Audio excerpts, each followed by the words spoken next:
Alright, let's get going.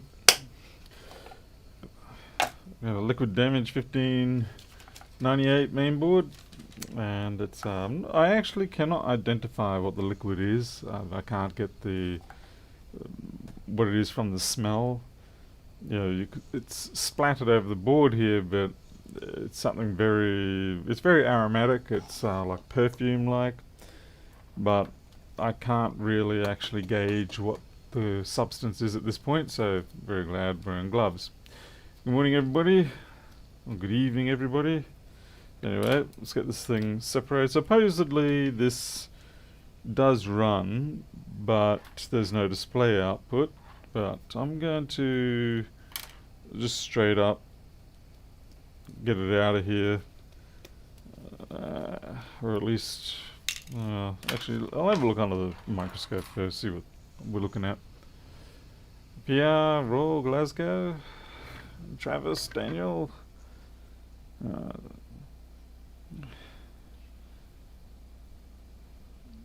Okay, well, straight up, I know they're the backlight caps, and straight up, they're not looking very healthy. So let's have a measure of the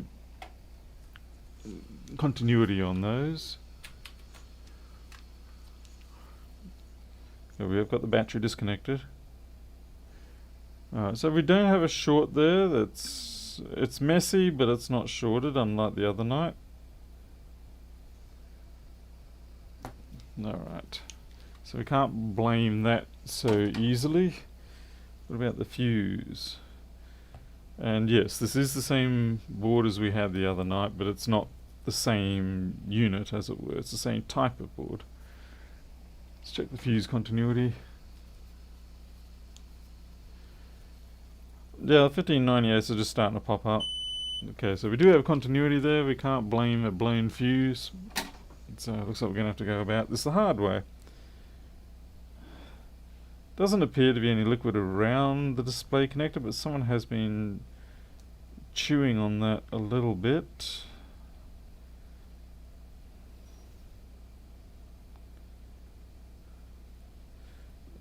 Maybe the damage is more on the other side. It could be that the backlight controller has been damaged. I don't like the liquid damage over here because this is our touch bar type stuff. Yeah, I really wish I could work out what the liquid is.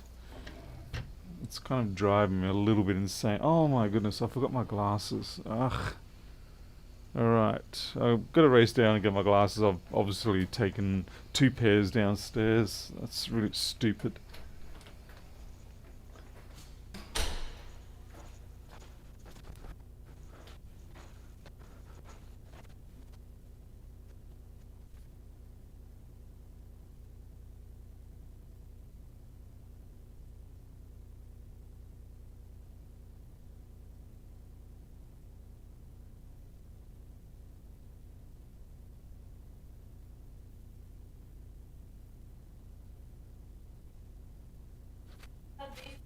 I can't remember. I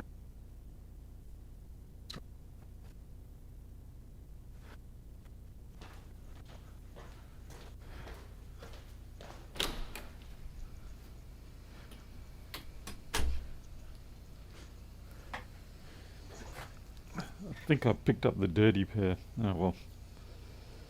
Hey John, Lockhart, Arnold G, Fix-It Pro, Mike Sims. Okay. Alright. Got a half a chance of seeing now. Half a chance. So we can just put that better in frame. There we go. Alright, let's get this board out of here. Suspecting the horror story is going to be more on the other side.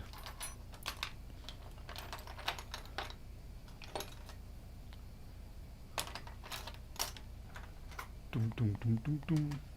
Dum dum dum dum. Gee whiz. Ah, finally, found my T4. At least the machine is running. I haven't confirmed that, but usually this particular store that sends me these machines, they're usually fairly much on the mark. If only laptops could talk. Indeed. It's probably a good thing they don't. Imagine the things they've seen. The horrors.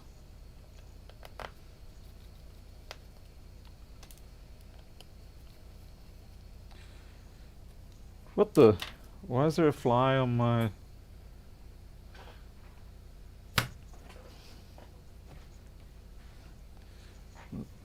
There's now merely the material that used to be in the form of a fly smeared across my floor. It's very strange to have a fly just do that, especially at this time of night. They shouldn't be out and about.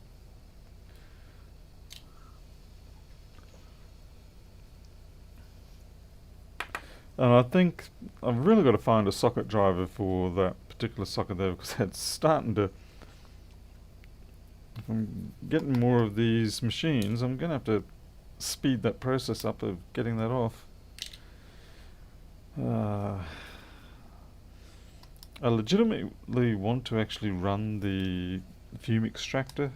It's kind of hitting me a bit hard, these fumes.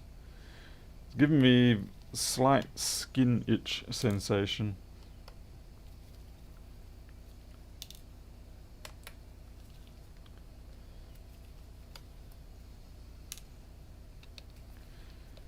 It is interesting though that, you know, when you walk around town or the city or whatever like that, you know, a lot of people are wearing deodorant and it's usually sprayed on pretty thick, and you know, the aftershave, the perfume, all that sort of stuff, and you get quite used to it after a while. But once you sort of become accustomed to not having all those sort of smell things around you, then when you do get confronted with them again, it's actually exceptionally overpowering.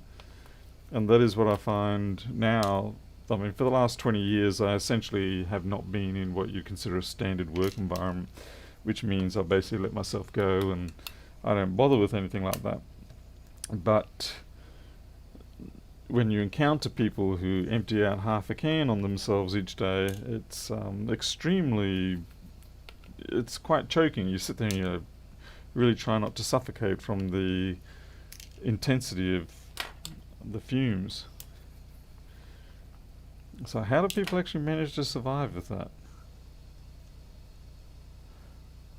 Hey Daniel, 3435 wood, no green light. It's missing P, PP3V3. Since restored the rail of the jumper for voltage. 3435. What machine's that off anyway? I don't know that one off by heart, sorry.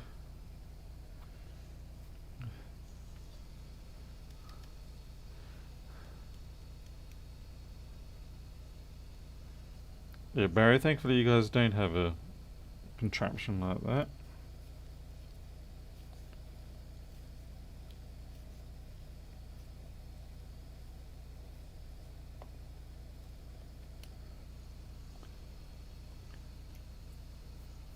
Hey Teresa.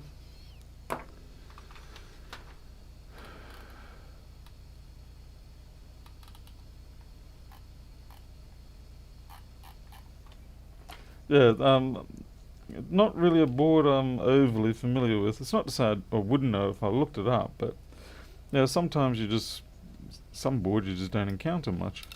Okay, here we go.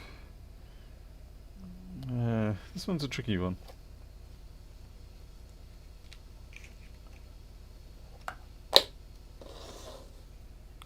And Miles, normally the man for the teenage behaviour responses, is now bringing out the intercultural racial responses. Well done, Miles.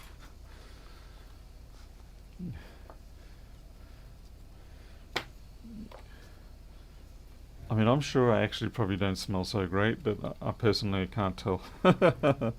People don't run away from me when I go near them, so that's a good thing.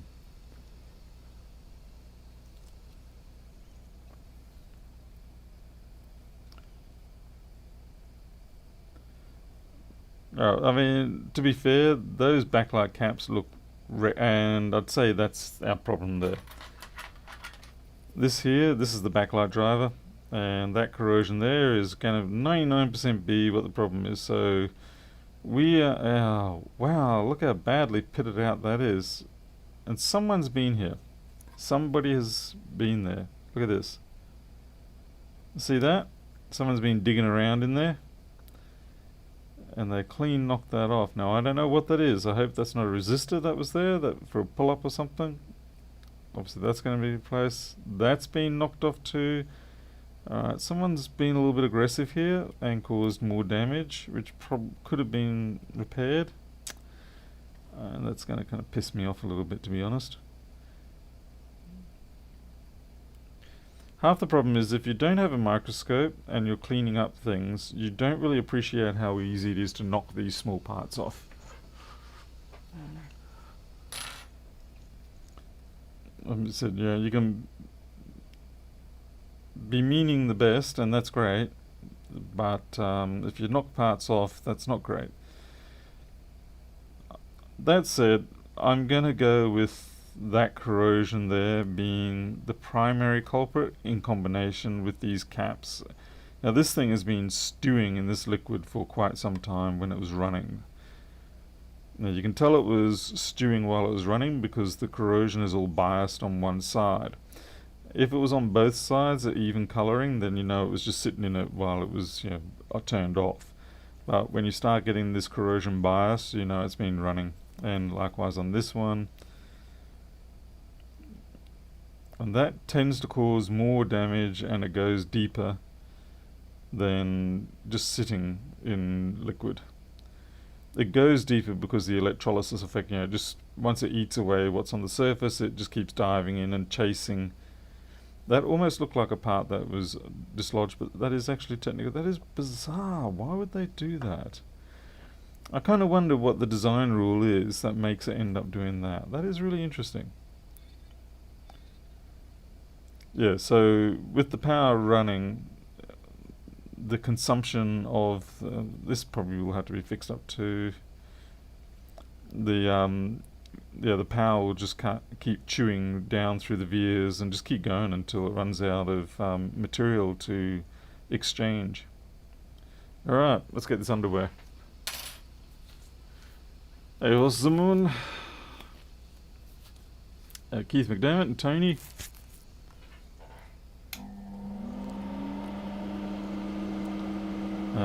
That's just downright nasty.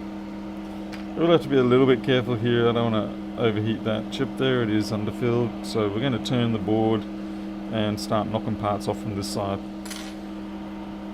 Because I'm left-handed, the hot air will avoid that chip.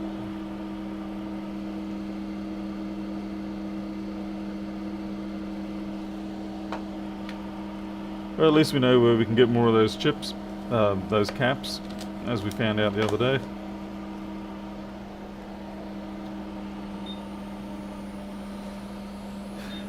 Tony and coincidentally, it won't be long before I'm sweating till 1 o'clock in the morning over here. You guys get the snow and we get the tormenting heat. I'm hoping this year might be a little bit better, particularly at the back of the house now that we've got the patio room in there, because that effectively is about a 6 foot wide insulating wall now to the rest of the house. I do wish we had solar. That would have been a nice bit of extra insulation on top.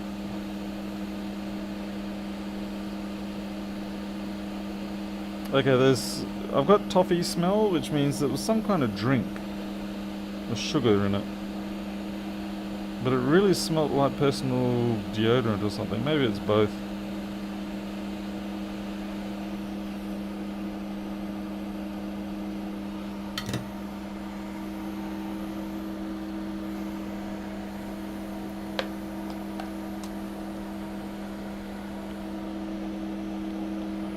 Just note that demineralized water is not the same thing as distilled water, which I'm sure you probably knew, but you're just putting them both together. Typically distilled water should cost you quite a bit more than demineralized.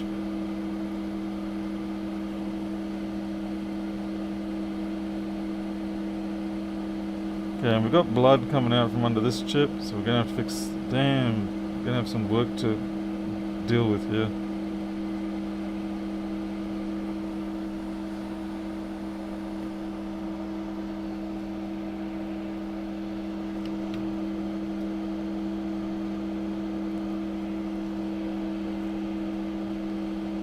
And as a precaution, I'm probably going to remove all 4 of these, but damn it, means I've got to fight against that connector again.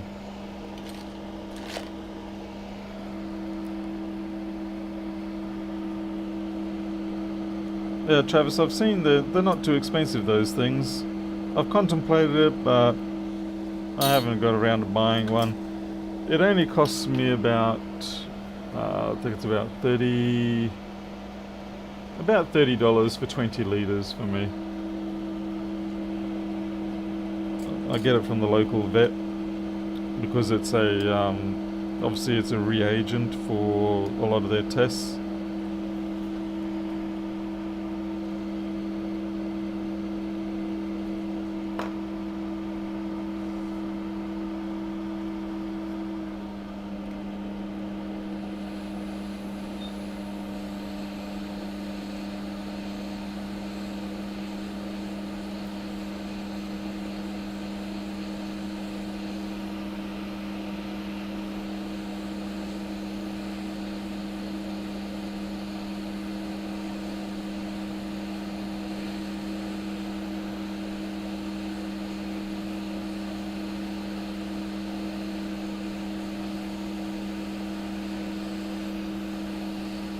Try to sneak that one away a bit quick. There we go. Once again, I just melted it. What happens there is that the metal shield gets blown back up against it from the hot air. Not a lot I can do about it, but it's still fully functional. It's just a little bit aesthetically damaged.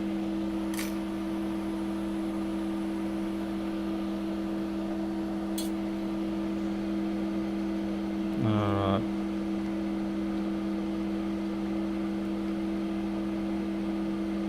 Yeah, I think I'm gonna have to give this the wash down.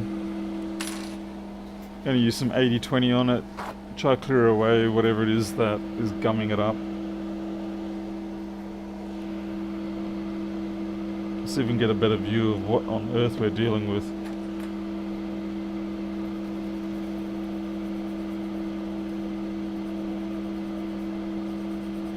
Okay, so the 80-20 is getting into it, so that's good.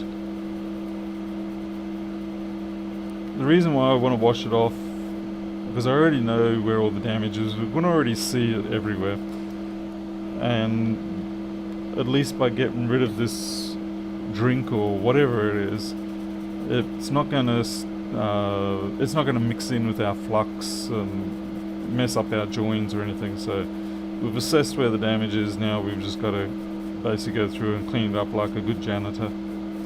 But yeah, I'm gonna have to fix up that chip. Hopefully it's not damaged underneath.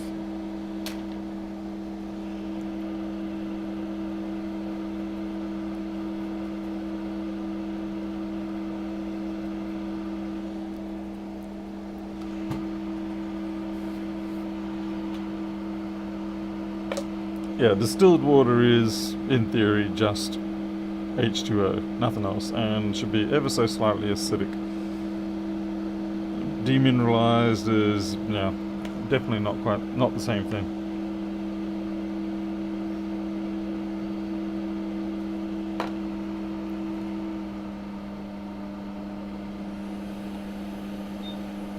Okay, so we've got to be careful again. We're a bit close, the proximity to that chip there. It's unlikely that I would be able to get enough heat down there to cause dramas, but you know, we don't want to push luck where we don't have to. There's no harm in me putting down a little metal shield just to help us. Now, I don't know what my footprint is under this.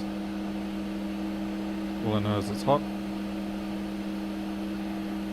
Ow, for some reason that really is hot.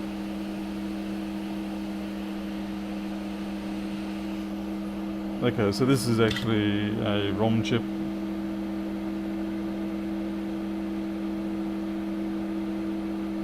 and it looks okay, so that's fine. So we cleared out all the junk that was under it, so that's good.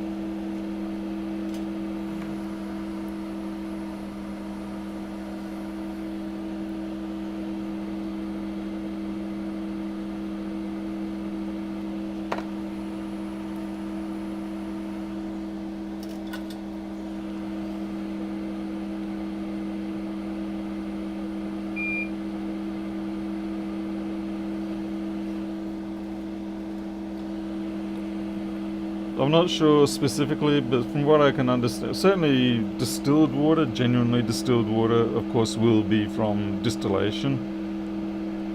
And deionized is probably a fancy way of saying reverse osmosis.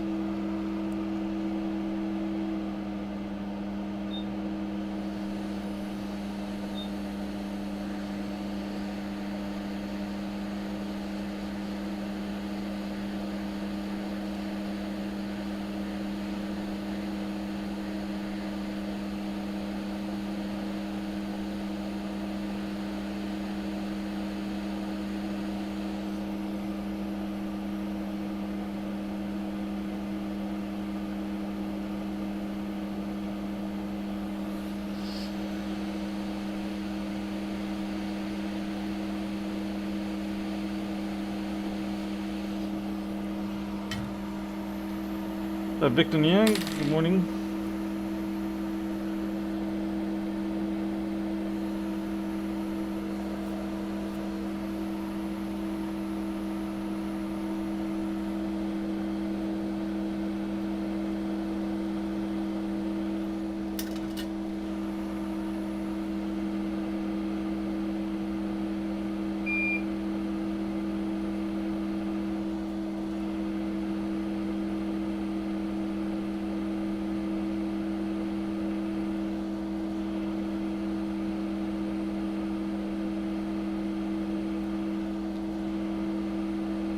Damn, this thing's a wreck. This cap's coming off too.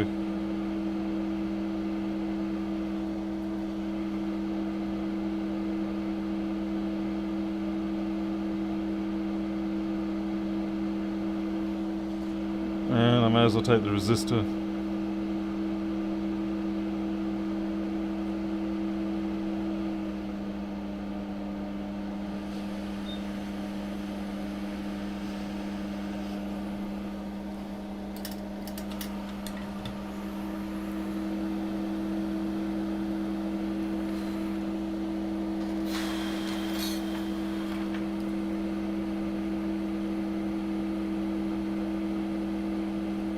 That's a hole. That's a hole.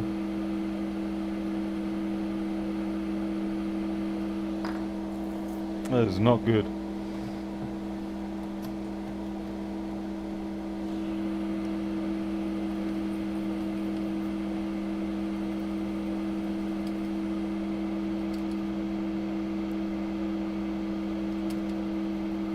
I am really hoping that where all those holes are, and I'm hoping that it's just two clusters of the same net.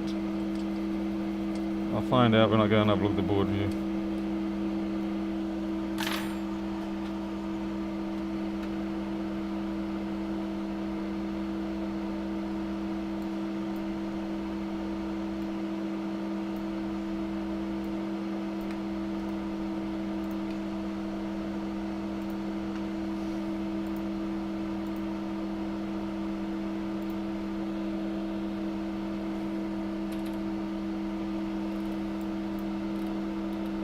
Yeah, so this is the area that we're worried about. Alright, so we're going to quad view for this because it's a bit easier. Hey promo, I craft hunged it. Good, danke, and yeah. Okay, so this here is all one cluster. And likewise, all this here is one cluster. Now what's worried me is I don't know what this is down here. It's probably ground. see, this is PPV out, so that's bad because that's going to be like 50 volt range. And I don't know, maybe we're lucky. Maybe this is also PPV out, LCD V out.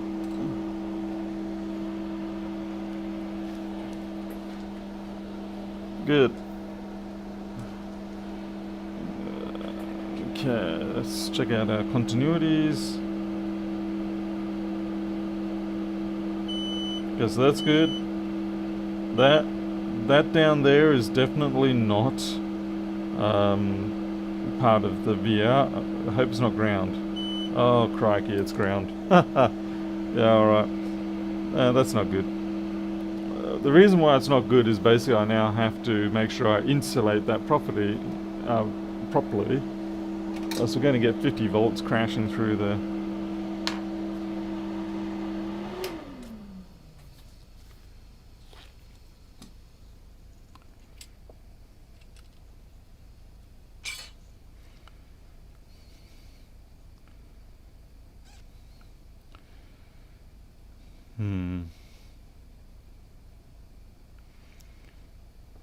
Just trying to think how best to attack this. One of the first things I would do is this part across here, which is an inductor L8420.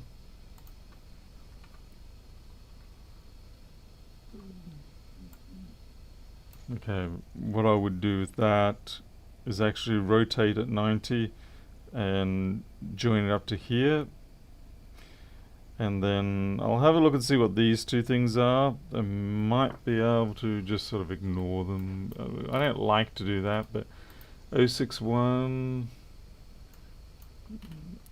3 picofarad, 600, 3 picofarad. Okay, so they're high frequency noise control.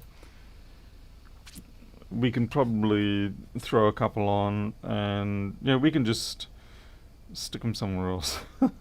So I'm not sure where I can stick them.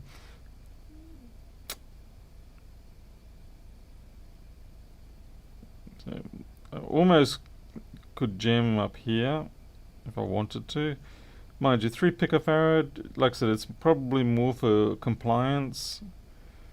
So that a product can get approved to say it doesn't create excessive interference and things like that. They have to have those sort of things. So what I'm going to do is just carve away the copper here, because it's just too close to that ground plane. And then we'll fill it up with UV cure.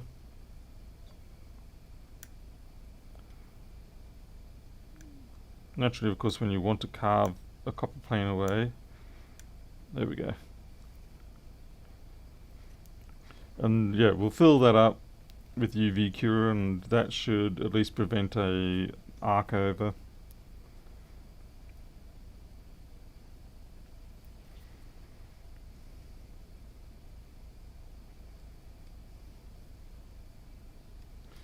Sorry, I know it's going out of focus. Diddly's what I can do. A man has to apply pressure sometimes, and that causes that to happen.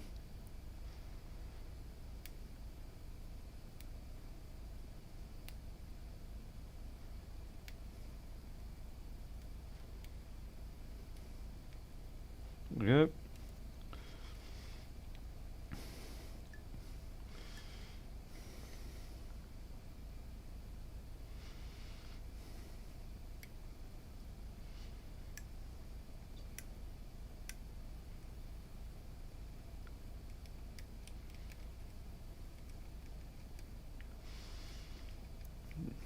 Okay. And I better check see what those ones were. Hydrogen peroxide is, yes, certainly not heavy water.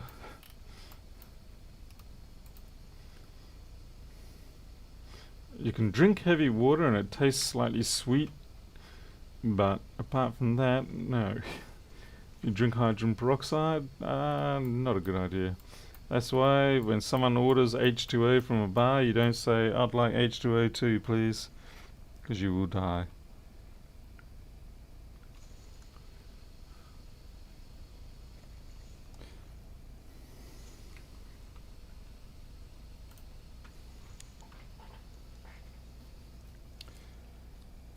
Yeah, hydrogen peroxide works as a good wound cleaner, but it hurts like hell when it's applied. It works because it's an oxidizer.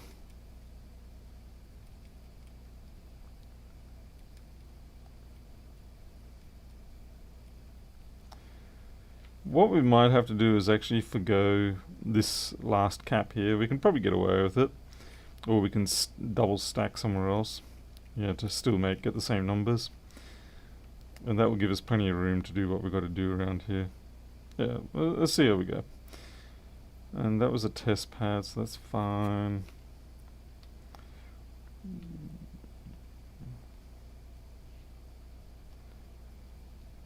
Okay, where was that cap that was that the cap that I had to remove? This one up here? I think it was. C6902. Okay, this cap, this is really kind of interesting design choice. This is part of the 3v3 RTC clock circuit. Interesting that it's so close to the backlight.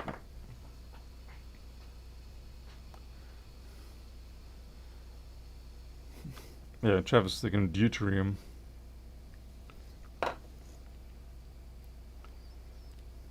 Alright.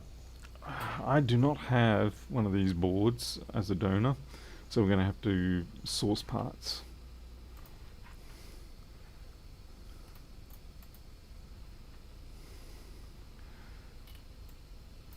Hmm. 47 ohm, 300 milliamp. I can only. That is an unusual inductor. Now I'm worried. Can only hope it's something similar to what the SMC uses, but it's probably not.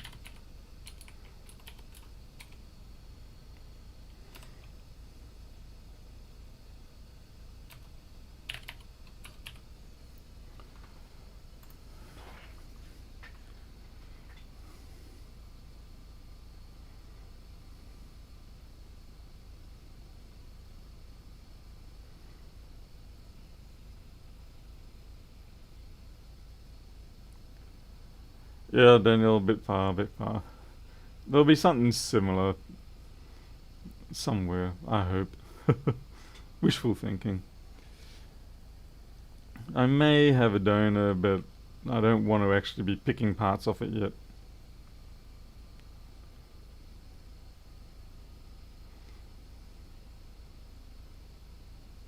And I just realised this is not going to search properly. Anyway, my own dumb fault.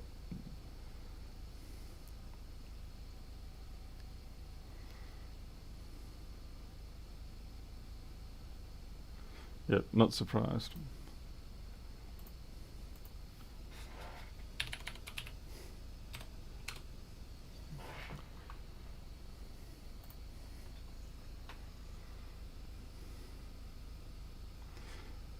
And I think some of the problem here is going to be that I have a suspicion the hyphen that is used in the schematic is not the same as a minus symbol. So when it comes to doing the schematic search and it goes, I'm looking for a minus sign, and the schematic says, nope, I've only got a hyphen here that don't match. I think that's what's happening. Getting to the point where I'm going to have to implement regular expression searching, but I really don't want to do that because it's extremely slow compared to simple direct search. Yeah, it's not finding it because of that. Okay, so what we'll do is we'll go 47, 300, and we'll also look for ohm.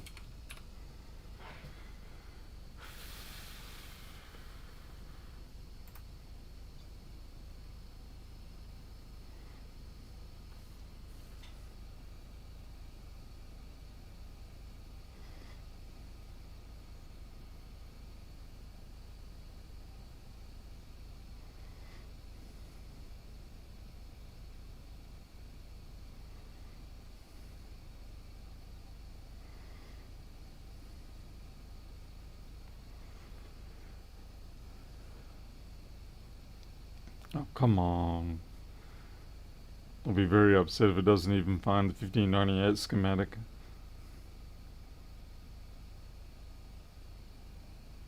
Hey DJ.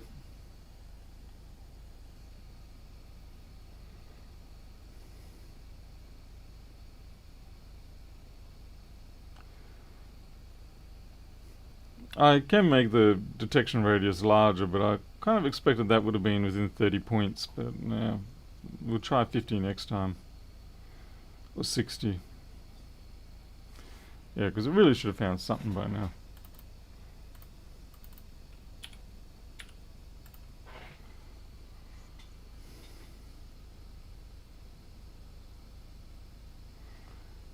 I imagine a more advanced version of this search would actually have a... Oh, here we go, 138. Do I have a 138? I don't have a 138.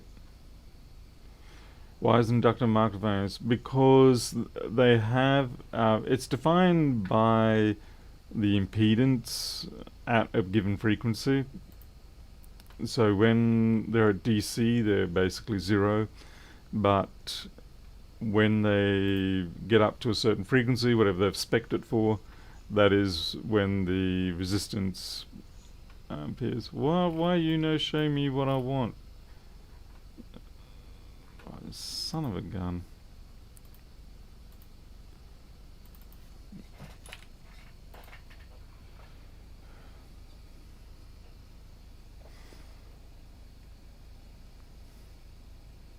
Because the inductors, they'll show almost a short in most cases at DC when you use a multimeter to measure the resistance. But if you can measure it at the frequency, whatever it is, I think it's usually 100 kilohertz, depends on the coil, they will then have that resistance that they're talking about. Alright, the fact that it's pulling up these 20 15, 28, I think my radius has gotten a little large, and it's now just picking up general trash.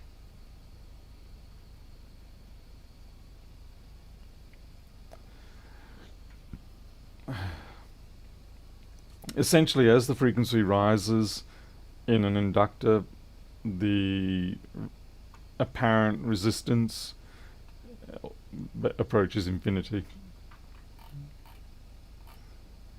Yeah, I do not believe what I'm looking at here.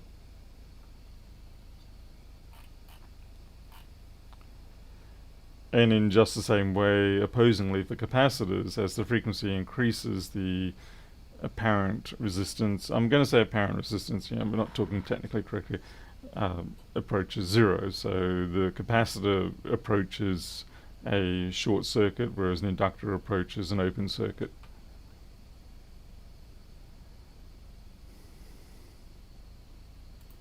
Hey, AM, how you going? Yep, I was right. It's picking up crap from everywhere.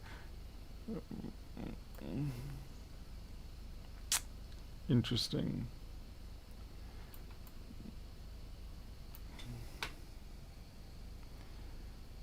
How do you know? You basically have to go to the part spec and see. I'm not rightly sure what the specs are. I swear I heard someone beeping then.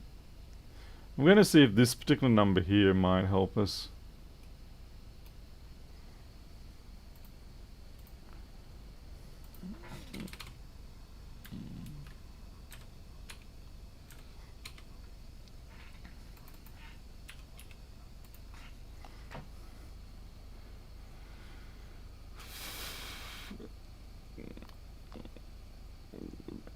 It is impedance, yes. I guess what I'm sort of saying is that when we say 47 ohms of impedance, it's not really resistance we're talking about. It just appears as resistance.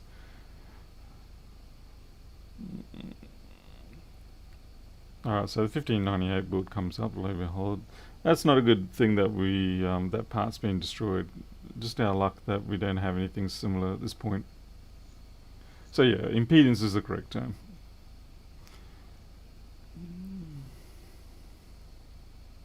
Is there any way to copy text from PDF view that opens up yeah, you just write, if whatever you right click and drag, that is put into the paste, what do you call it, the clipboard. So then you can hit Control V or paste and it will come down. So yeah, that text there only appears in this one. Damn it, that is annoying.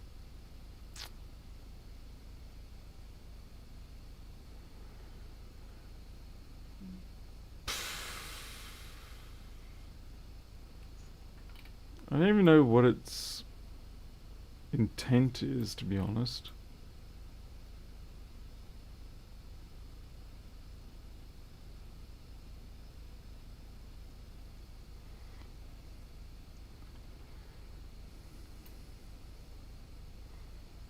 Someone asked something about Fusion 360 somewhere. Oh, here we go. Can I use Fusion 360 to create board view? I don't know. I've never used Fusion 360, so I'm not really sure. If I had the time, that was a joke. Yeah, it shows how to import build board into board view. Oh, thank you, Mario. Thank you very much for that. If you build your board and schematic in something like KiCad, then you should be able to export to one of the formats that Flexboard View supports, be it thing like what do you call it, GenCAD, although there's a bit of a problem with my GenCAD and board at the moment, particularly coming out of KiCad. For some reason the pads come up on both sides, I'm not sure why. It's probably just a uppercase, lowercase idiosyncrasy or something like that. What else? There's hyperlinks, there's IPC 356 or 365, I never remember which one it is. There's many different formats that Flexboard View will import, and it covers most of the available exporters. I'm pretty sure GenCAD's one coming out of KiCad that you can use. Anyway, so yeah, I gotta find a solution to this, and that's a pain. Honestly, I almost could have thought that was a typo.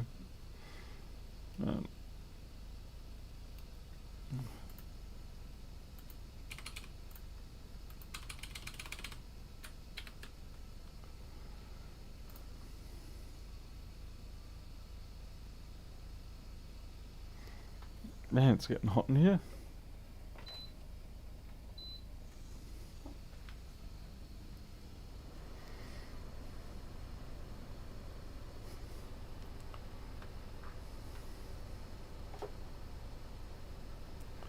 Just going to pull up another board view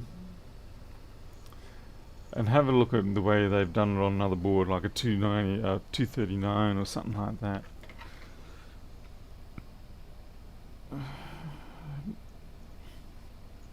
Because they should be relatively similar. Any news on Allegro? I do not have. I have asked and I've asked, and nobody is able to step forward with a solution to reading the binary Allegro BRD files. Yeah, no hits. That means, that's definitely meaning that hyphen there, whether it's a hyphen or a minus sign, there's a translation issue, so I might have to tweak the PDF viewer so that it can understand those multiple types of hyphen and things like that, or just simply consider it as a wildcard. Yeah, a lot of people have come forward with the big jollies thinking that they will be able to very quickly solve the Allegro binary format and read it in, and no one ever has. So lots of bravado, but no success. Okay, so this is interesting. We've got pretty much the same structure here, but there's no inductor there, no filter. So for some reason they're putting a filter in, and I'm kind of curious as to why they've done that. Maybe some kind of a fuse effect. So compared to the 1598, this is almost identical, except they just simply have, in this section here, they have LCD backlight underscore F, which is like the filter side, and then it goes out to LCD backlight. Theoretically, if all things were perfect, you could actually just simply put a 0 ohm resistor there, but I would not do that. Let's see.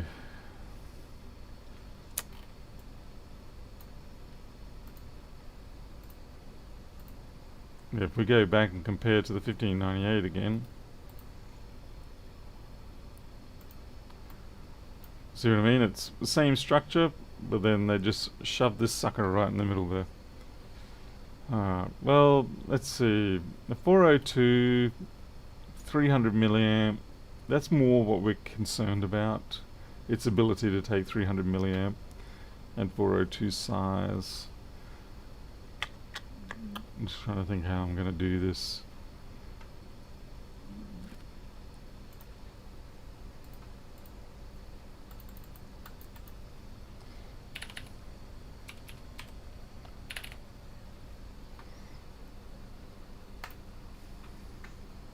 Retaining W.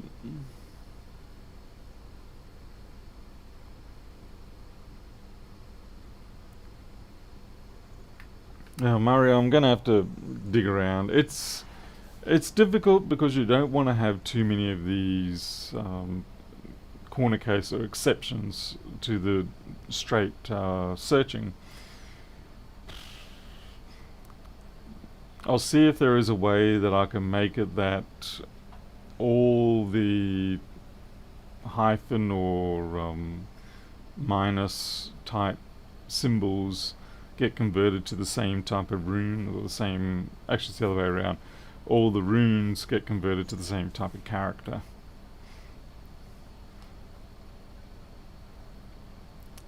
Sorcerer Stand, you actually won't be able to put a 47 ohm resistor in there, because what will happen is it'll actually drop most of the power, so that will not work very well.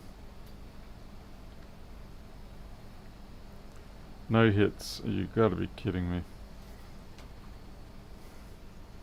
I'm just trying to think. I'm gonna pull up a 165 and see what the SMC filter is. Where is it? This one here. Okay, so it's 30 ohm, 1.7 amps, and it's 402. So I would actually have a shot at using that. I would, yeah. I think that is going to be a close enough match for this intent. Yeah, I think that's what I'm going to go for.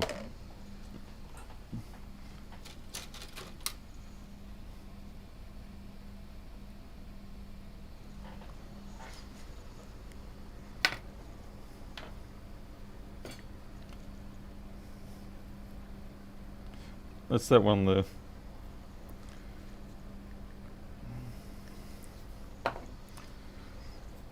My guess is that filter is really there more as a kind of a secondary fuse, and just to sort of like take a little bit of the high frequency ripple out of the line. So I think this will do a pretty good job of being a suitable replacement. It's not perfect, but it's probably close enough. Interesting though that this is 1.7 amp rated, whereas the one we are taken out, or have taken out, is 300 milliamp rated. And that's why I'm wondering if the part is actually incorrectly marked on the schematic for the 1598. Because a 402 filter size at that low resistance, it really should be up in the amp range. And seeing it at 300 milliamp just doesn't seem right to me. What frequency? It's in like the multi-kilohertz. But you see, that filter does not see the actual PWM switch mode frequency. The only frequency, or the AC it sees, ideally, is just simply whatever the ripple is. Let's see.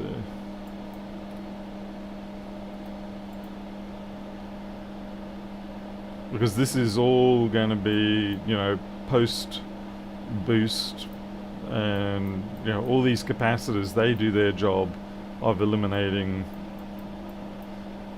So the frequency is 625 kilohertz.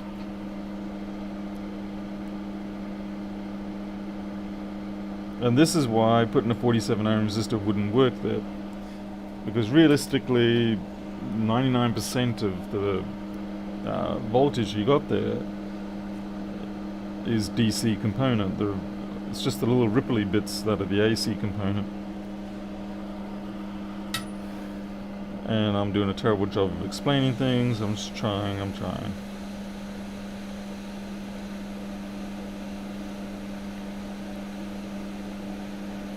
So because it's mostly just a DC,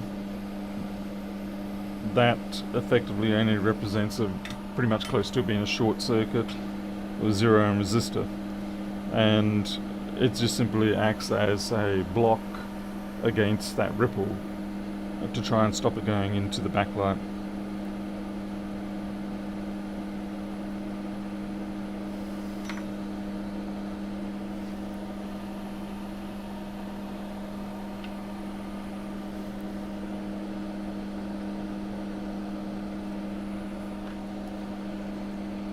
Alright, so for the moment, come on Paul, do it properly. Yeah, alright, okay, whatever mate. I was thinking of using that pad, just doing blob bridging, but I think I will actually scratch back the surface and do it properly, so change this back a bit.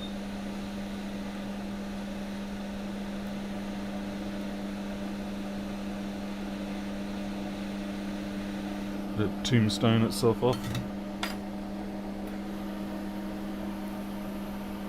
Costas, Vin. 625, that's the base switching frequency. You got to remember though that what it actually clocks out isn't going to be that high. I think 625 is just the absolute maximum frequency that the PWM generator is running at for the boost converter. But depending on what percentage it's trying to produce, it probably is more like 60 or 50 kilohertz in output. It also depends what mode the boost converter is running in. And some of them will actually change mode depending on, you know, the load required and things like that.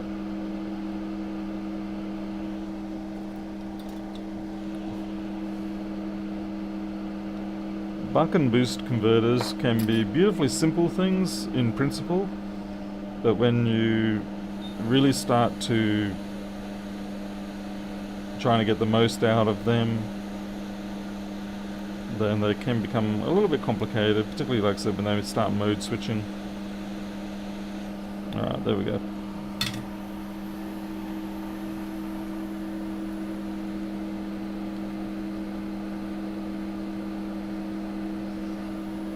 Because you see, when it's clocking at that frequency, that's your baseline frequency.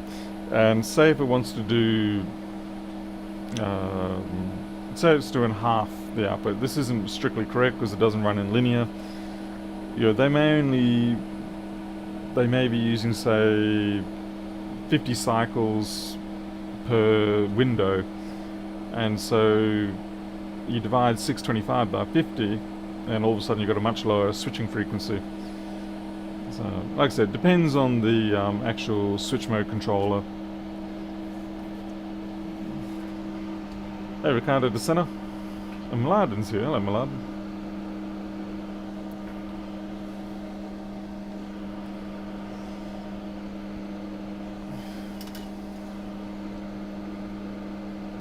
And also, you know, sometimes you can't go that high because your MOSFET and your diode won't cope with it. Like some MOSFETs won't switch on and off that fast, or some diodes won't react that fast. They won't switch back from being reverse biased to forward biased. Or your losses are just simply too high because the frequency is too high. So that's generally why we don't see much higher switch mode frequencies, or at least haven't until recently, because the faster you run that switch mode, the more you lose in the transition. So every time you switch it on or off, you have to shift the charge from the gate of the MOSFET, and then you also have to shift the charge from the effective capacitance of the diode as well. It sounds weird, but there is a capacitance in a diode from the junction. And under normal circumstances, when you're dealing with something like a standard silicon 50 Hz switch diode, it's not a big problem. But when you're into the tens, hundreds and kilohertz and then megahertz, it really does start to become an issue.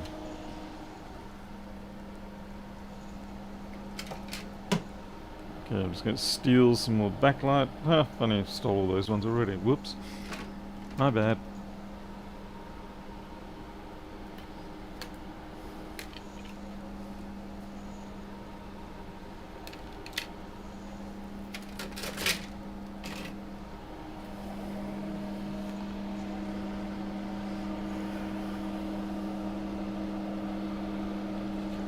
Yeah, time to steal some good quality caps.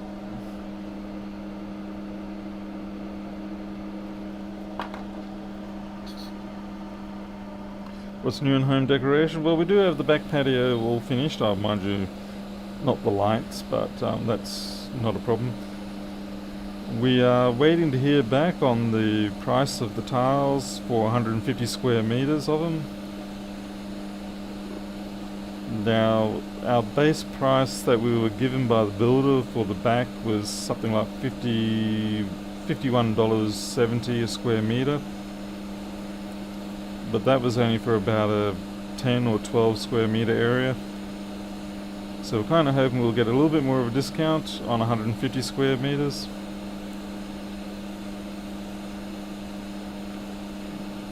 Wishful thinking maybe, I don't know, we should.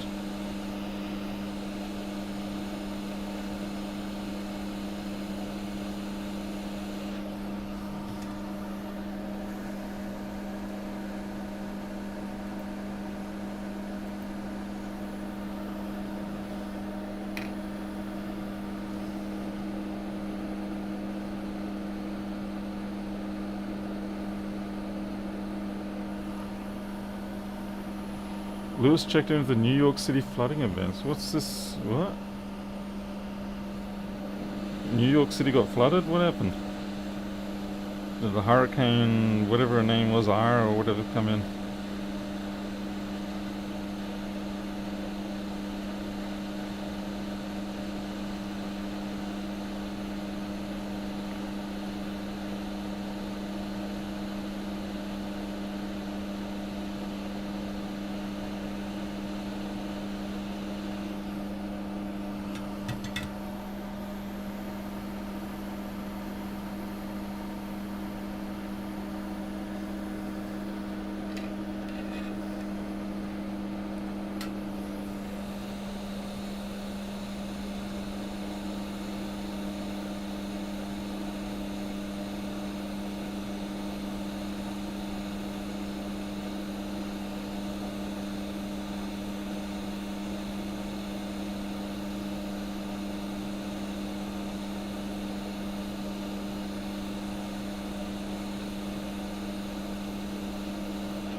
No, and I've got 4 to do up here too.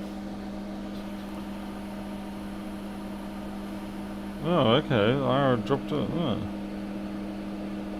Kind of surprised that the hurricane got that far north.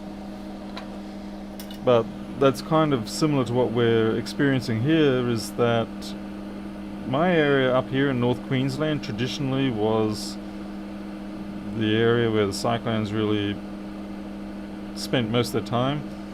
But over the last 20 odd years they've been drifting further south, or further north in the northern hemisphere. And so places like Brisbane here are becoming more and more at risk of getting flooding when they never used to before. They were not even remotely, under normal circumstances, considered a risk for the rain depression out of a cyclone or the cyclone itself. I mean, occasionally you get the depression heading that far down, but in terms of understood risk, it was quite rare. But certainly in the last 25 years or so, they tend to track more southward than they ever have. So we used to be always in the prime area for cyclones coming across the coast, and now not so much.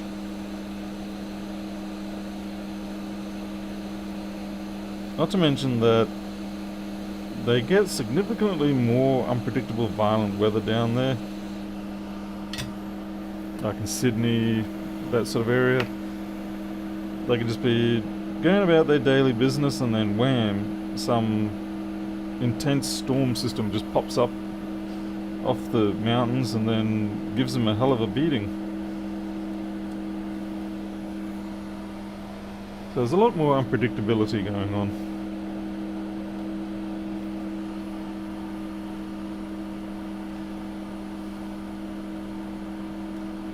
Ricardo Deceno, I'm using 460 centigrade and 100, oh crikey mate, 110 air. But it really just, it depends on your equipment. Oh, yeah, it really depends on your equipment. Because like if my hot air station is a little out of calibration, then yeah, who knows what the true temperature is, and it varies depending on how far away I'm holding the... Oh, for goodness sake, Paul. You call yourself a repair person. Look at that. That's wonkier than my views on a lot of things.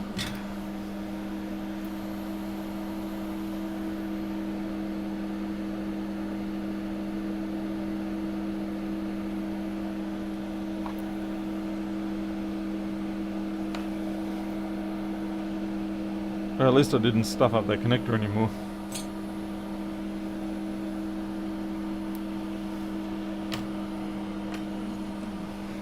That is a serious bit of, I think the paper towel kind of trashed itself. Alright.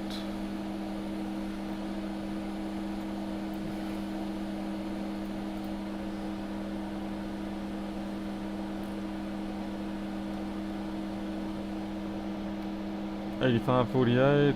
I'm pretty sure the backlight driver is the same. If I actually find the right chip. Where's my backlight driver? Could have sworn this is it. Was it 8548? I'm pretty sure that's what I said. 8548. 8548 bisque. Sounds tasty. Have some lobster bisque. 8548 bisque, rightio. Admin media. No, they're not heated tweezers, they're just standard tweezers. Nothing special about these ones.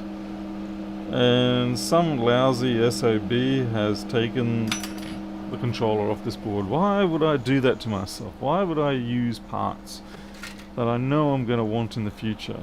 Sort of self-centered, short-term thinking piece of scum am I? Oh, and I've done it on this one too. Oh, blimey, mate.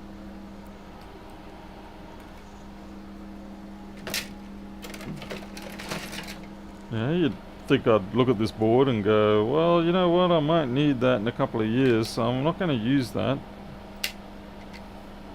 No, I'll go ahead and use it. Selfish.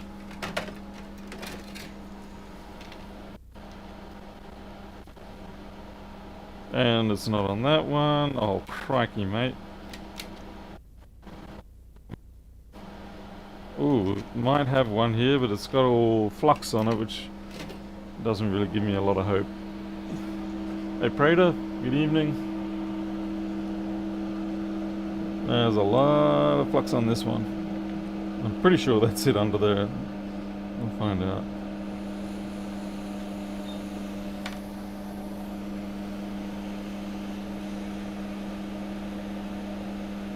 Yeah, I think I've just seen the lettering under there.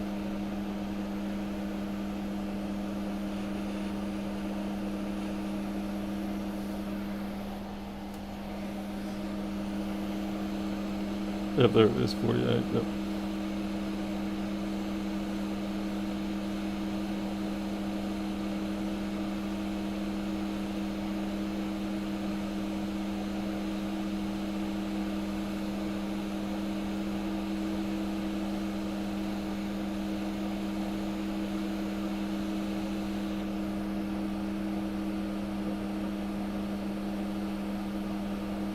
Interesting how the marking actually doesn't, yeah, it just says 48B1.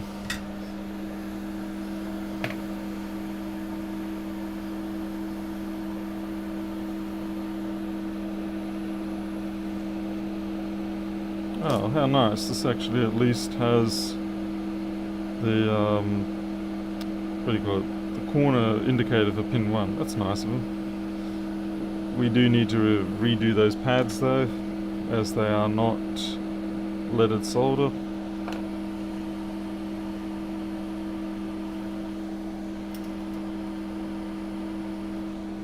You don't see? Ah, right. There you go.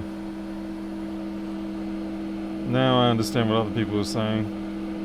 You can't afford to talk in code. You have to just be outright.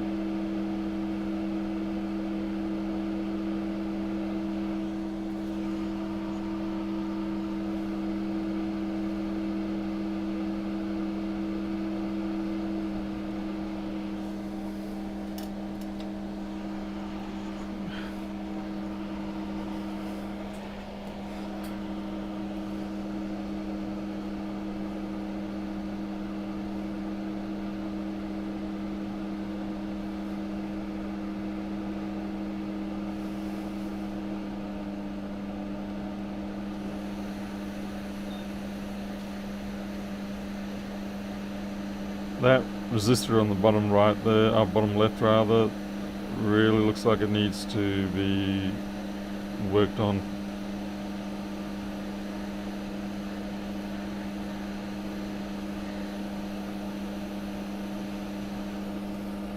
This one down here.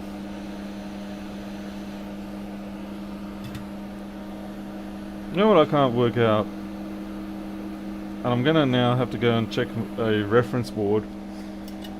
Is that inductor that we ummed and erred over, did that not in fact look like a resistor when I took it off the board?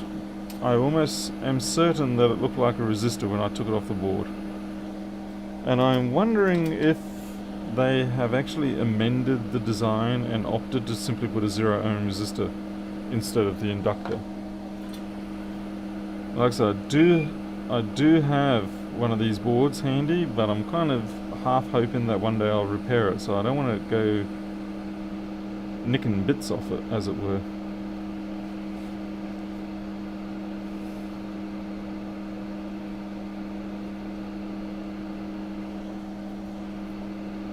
But yeah, I'm almost certain it was a resistor, in what I recall anyway.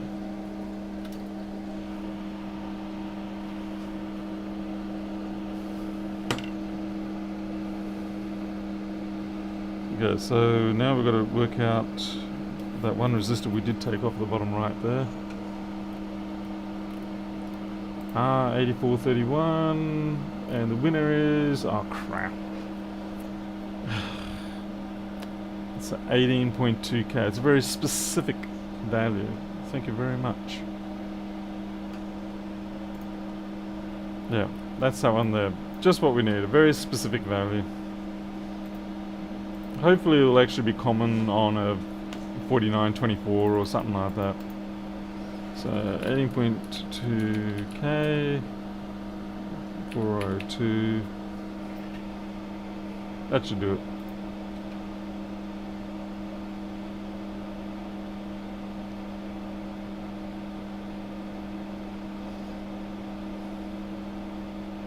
What about the pads above center that look like something's missing? You mean this one here? That is a factory no stuff.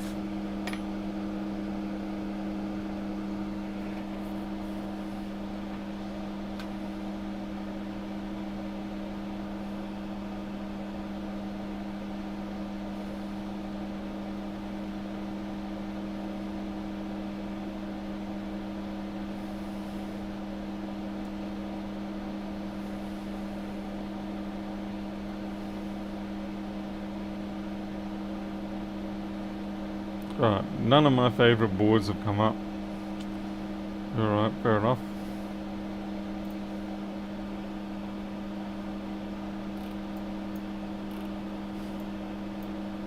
Interesting, it is actually the same construction here.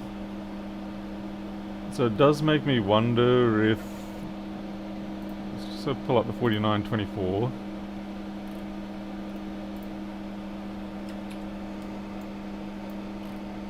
Okay, they do use a different divider pair on this one. Fair enough.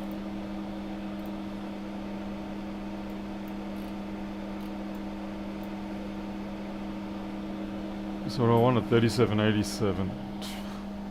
18K2 isn't really a common value for me to have around in my set of resistors. And by the way, if you're thinking, Paul, why don't you have a book of resistors? Because, you know, that's how you're supposed to have all your values. The problem is that I've been burned by resistor books. I've had multiple instances where they are not what they say they are, and it's yeah, cost me. What am I after? 3787. Oh, thank God I've got one. The better way to get a resistor book is to just go to your local electronics supplier and buy 100 of basically every value you can, and it works. Okay, so we're on the top of the archway, above the big fat cat. There we go. There'll be that little chap there. If you get high quality resistor sample books, that's fine. But to be honest, those high quality resistor sample books, they cost $300 odd. Whereas you can go to somewhere like Farnell, Element 14, DigiKey, whatever, and if you buy 50 units of basically every value in a given size, they'll probably only cost you, it'll be less than $100. It may actually be cheaper to buy 100 instead of 50. The way the price breaking works, it often is the case. Like I think I bought a, well, I needed, hey, has that got a crack in it or is that a hair? It's a hair, it's okay. There was a resistor, oh that's right, I was buying 68 ohm resistors. And it was pretty much cheaper for me to buy 500 than it was to buy 100.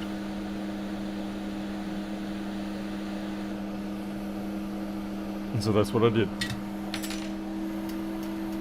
Hey Barry West, thank you very much for the 10. It's very nice of you to do that. Not what I expect. You already do so much around here.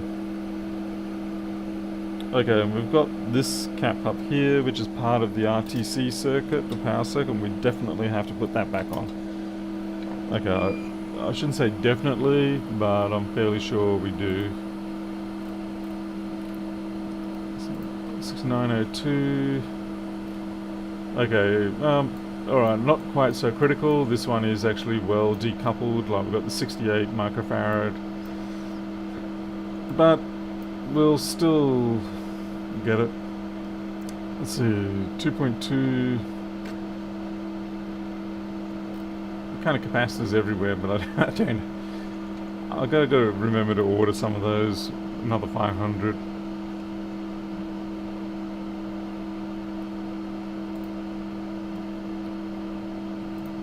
Whoops! No, we don't want to change our color theme. Thank you very much. So 2.2 microfarad, 402, 25 volts.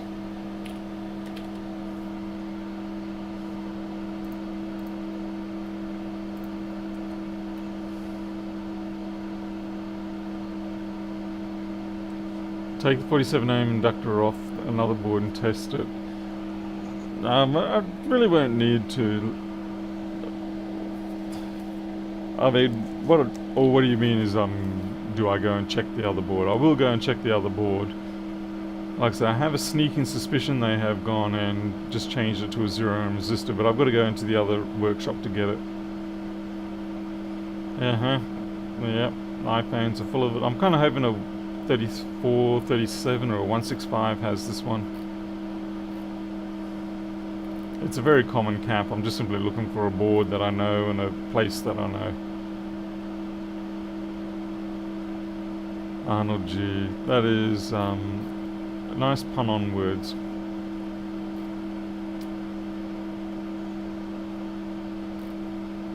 Oh, come on. 3787, 163.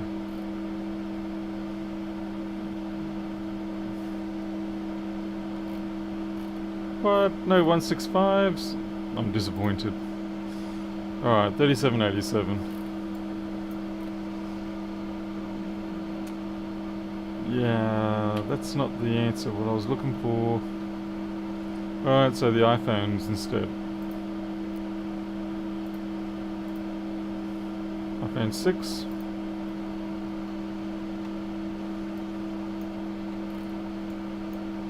Okay, so we definitely have iPhone 6. Oh, it's on chestnut backlight. That's cool. 1501.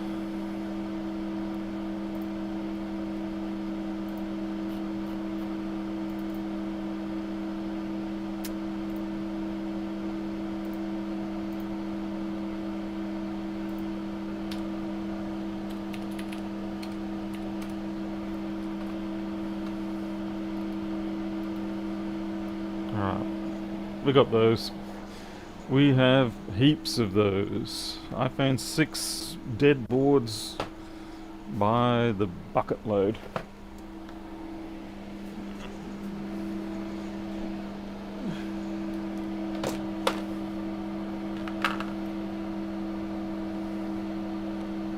Yeah, this one should be fine.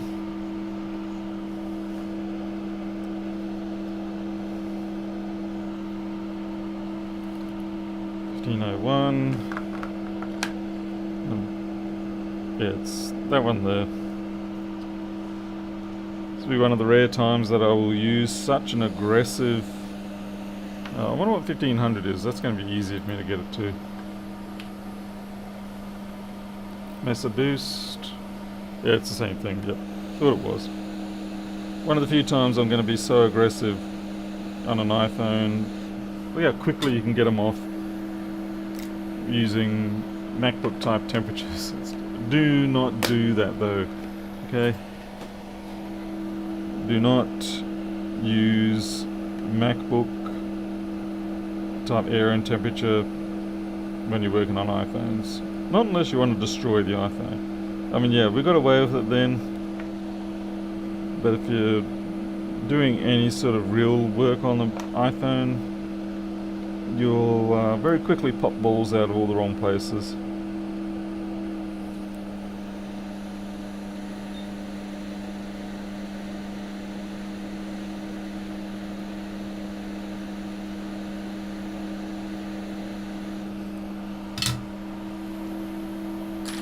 It's not that it'll melt the board, it'll just make everything else melt with it.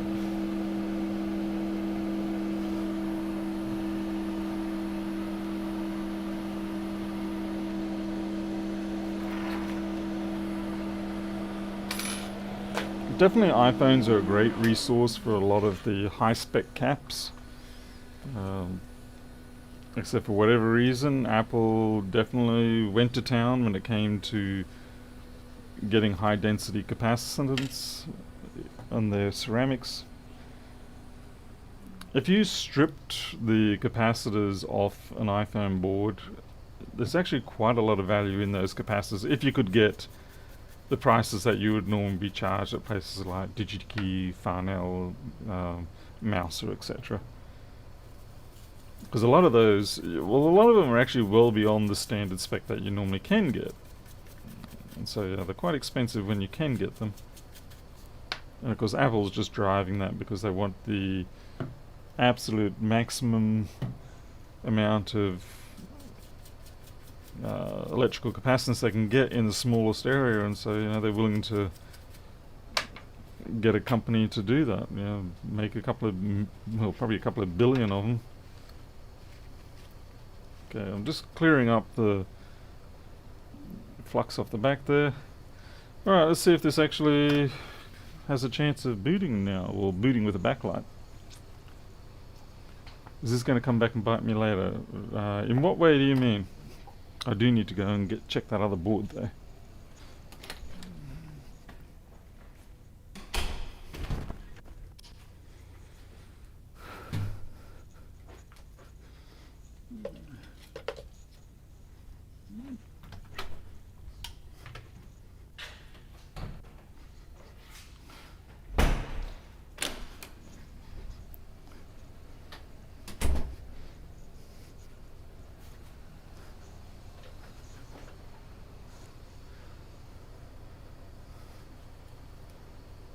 Alright, so this is my board. Let's see if it actually, yes, it actually is a resistor. That is a resistor. Oh, I bet you it's 0 ohm.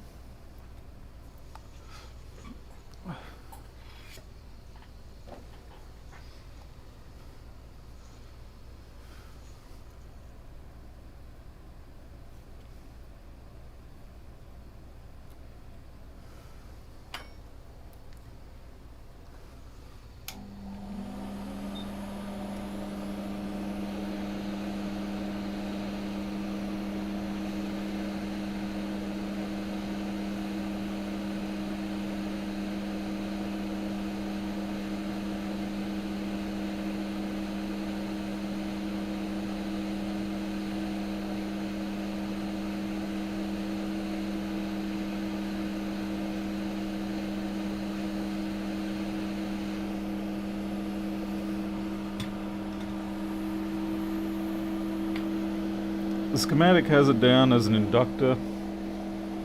Maybe they just decided afterwards it didn't really need that filtering. Anyway.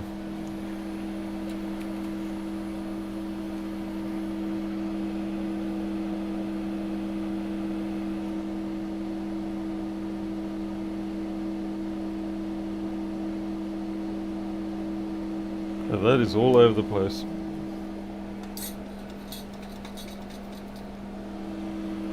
Try that again. Yeah, that's a 0 ohm resistor.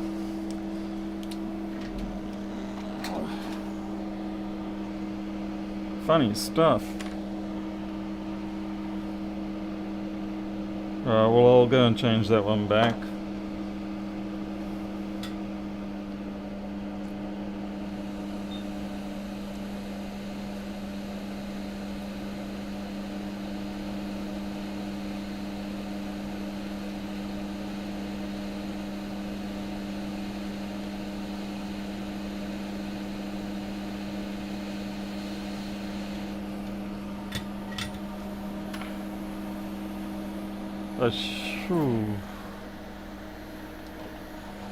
Okay, 402 0 ohm.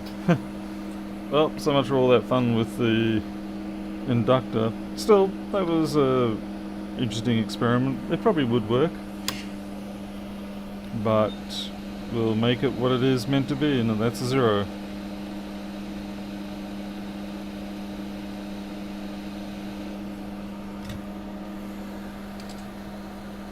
A poor little inductor. It was like, finally I get used, finally I'm meaningful to somebody. And we just dashed all its hopes and dreams. Oh well, sorry little buddy.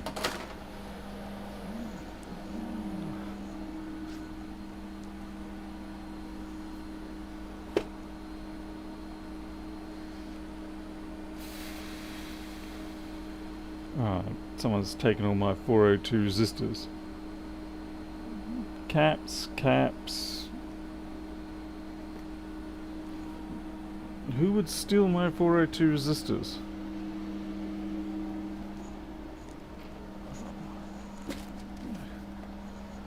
No. Those 603s. Uh-huh.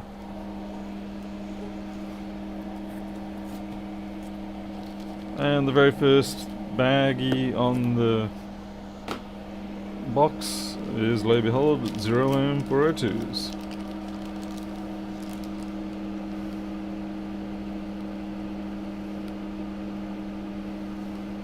I saw you drop, buddy. I saw you drop, but I don't know where you are.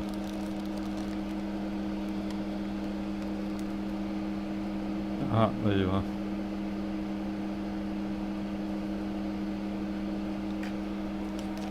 This does illustrate why it is good to have donor boards if you can. Because the schematic is not guaranteed to be true to the board. Or vice versa. Matter of perspective, I suppose.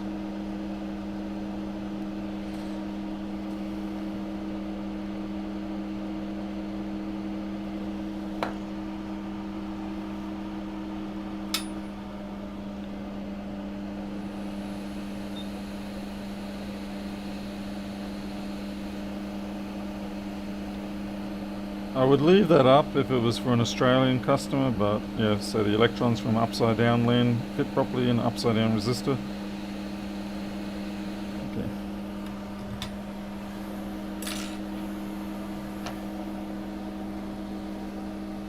Oh wait, I am in Australia. I wonder if you could actually do that as a terrible con. You say to someone, oh look, you know, I can make your board run much better, I just have to turn all the parts upside down so the electrons flow correctly.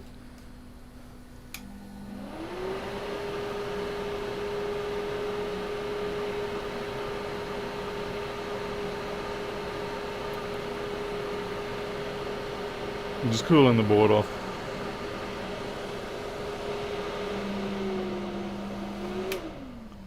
Most common reason for a MacBook overheating probably is just lint in the fan assemblies. Other than that, not really many other reasons.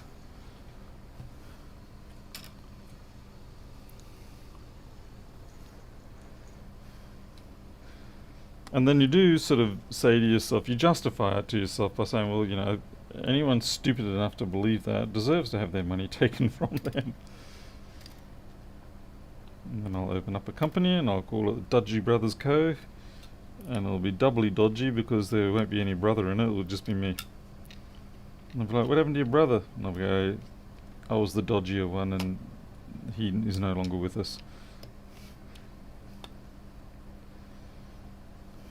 And so what you do to him? About something dodgy?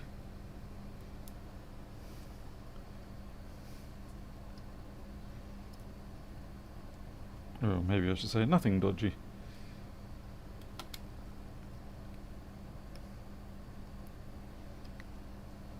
What? No.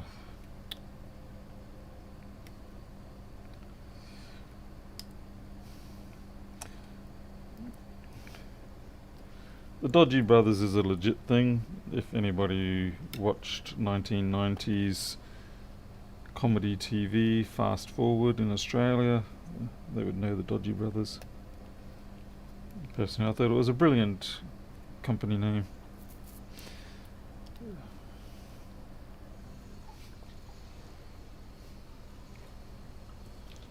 Sister burnt her thigh with a laptop, left scar on her leg. It sounds more like sounds like something from the year 2000 with the Pentium 4. How about add an extra 0 ohm resistor to account for 244 already? Ha! Yeah. That will work too. That's terrible. How could you even think of that? You're scamming innocent, stupid... No, they're not stupid people. They're just people who... You can't expect everybody to know everything. I dare say there's a good number of doctors out there, physicians, that laugh and mock us how we take certain kinds of medicine or medical advice.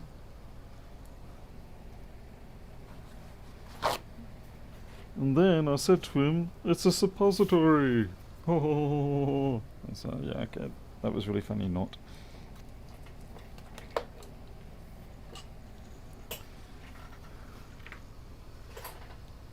Dodgy brothers, identical twin brothers. What?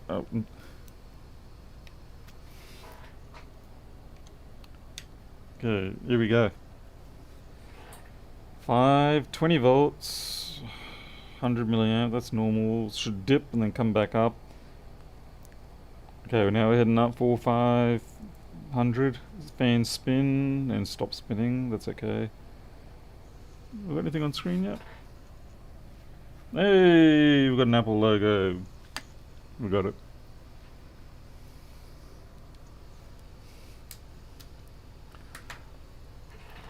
Spidey webs. The only thing I can think of is what 2017 MacBook Pro.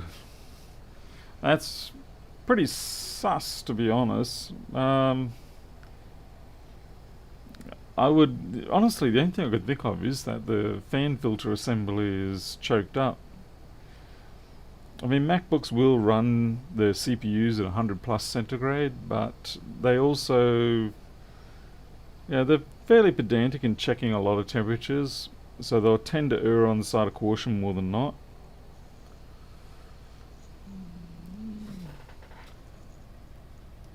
Okay, now the only trouble we've got here is that it's stuck on the Apple logo. That's a bad sign. I've got another machine that's doing exactly that as well. Okay, I don't know if it's exactly the same thing, but I have a very, very sad looking board. Here we go. One of these, a 1590 or whatever it is. One of these, and it will give me Apple logo, and that's it. It doesn't progress beyond that, and it's not a good thing. Should I consider replacing the thermal? It generally won't be that. If anything, it's almost proof that your paste is working because it is actually offloading the heat to the heat pipe. Because if the thermal paste wasn't working properly, then all the heat would be localized to the CPU and it really would not get very far at all.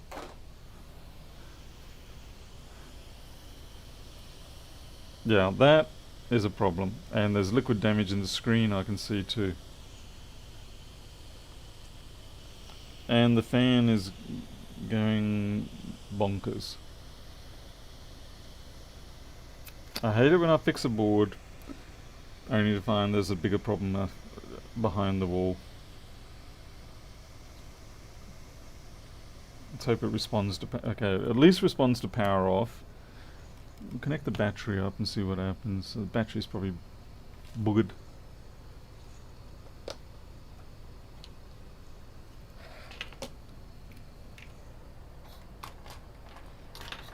The reason why I want to plug the battery in is to see sometimes they won't boot without the battery being present, but I don't know if that is the case in this particular instance. You would think that I should know these things, but I genuinely do not. I am, as Lewis would say, little more than a janitor in most cases. I'm not exactly sure what would be causing it to hold on the Apple logo. I could understand if it wasn't even coming up to the Apple logo, but just the Apple logo and just sitting there, it kind of makes me wonder if the SD RAM's buggered, but then it shouldn't even come up with the Apple logo.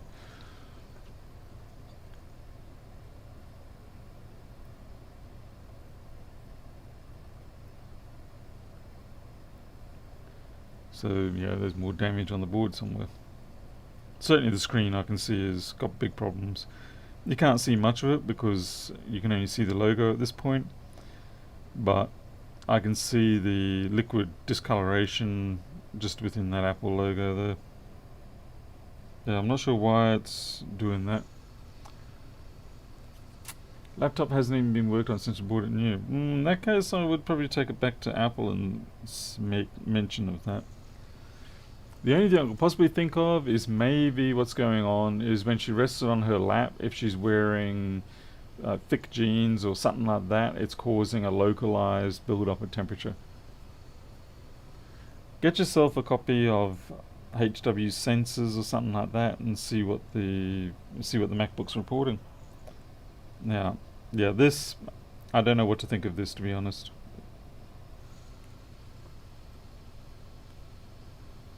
Does a chipmunk chipmunk show a proper green light? I don't know, because the chipmunk isn't plugged into the system because it's USB-C.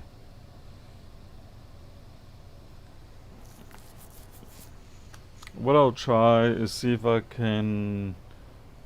No, you know what I'll try? I'll disconnect the keyboard and the trackpad and see if it boots. Because it might be the keyboard holding down a key. Because, I mean, yeah, we've got liquid damage everywhere, so it makes sense that potentially the keyboard... oh man, I just disconnected that trackpad without disconnecting the battery. It's not a bad thing, but it's more of a naughty thing. Once you've taken that data flex out, you're pretty safe. Not perfectly safe, but you're pretty safe.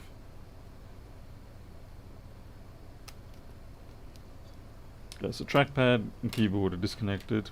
Battery is now effectively disconnected. The on-off button still works. Throw a worm in the Apple logo. Now, that'd be smart, yeah. Yeah, Spidey Webs, I would check to see how it's being used, as well as check the HW, the hardware sensors program. And it may give you some indication of where the heat buildup is.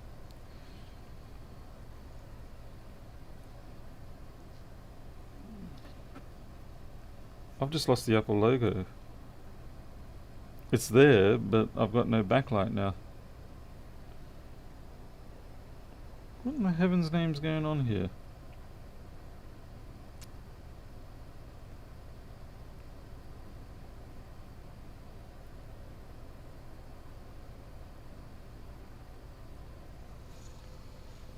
Now I can see the logo, but the backlight's dead again.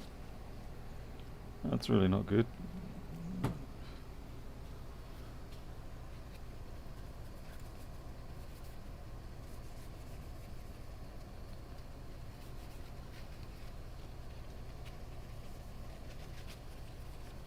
Still there.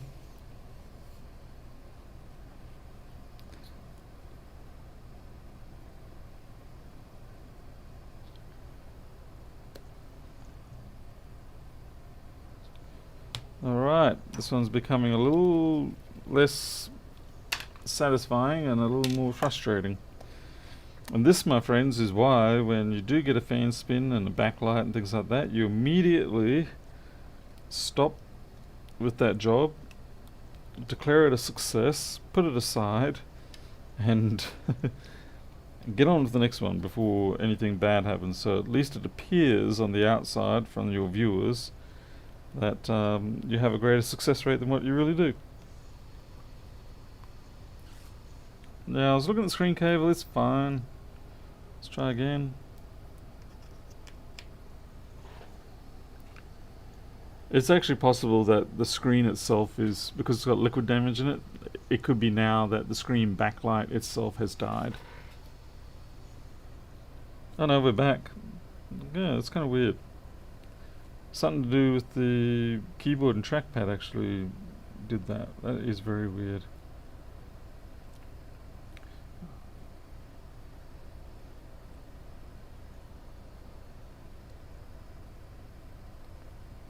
Okay, I'm going to try to see if I can bring it up into alternate boot mode.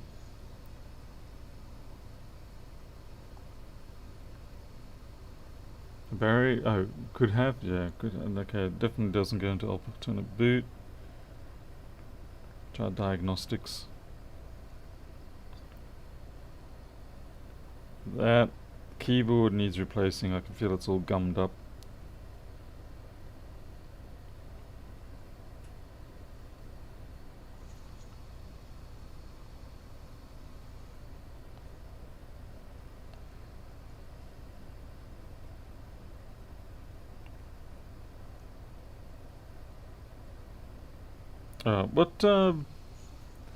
See, what key can I press to get into verbose, though, on these ones? Because I don't think this one's going to actually let me do anything.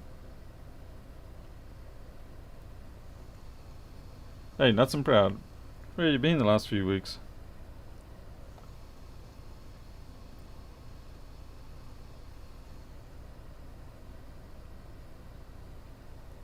Yeah, this thing is refusing to boot.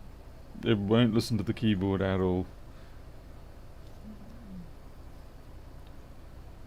And we just... What is going on here? I've lost all power now. And it's back. It's intermittent all over the place. Okay, I'm going to blame that on this.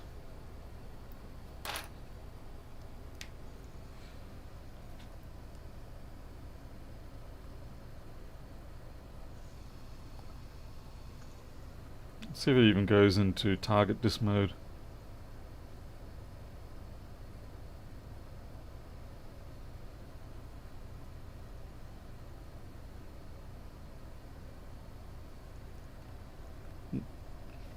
No, we're back to having... Okay, we are in target disk mode. You can't see it, but something's very funky there.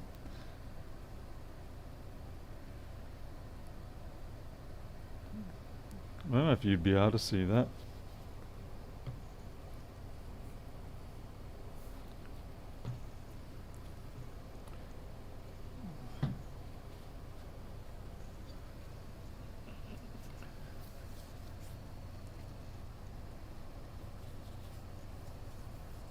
I don't know why we keep losing the backlight. Clearly something's not quite kosher.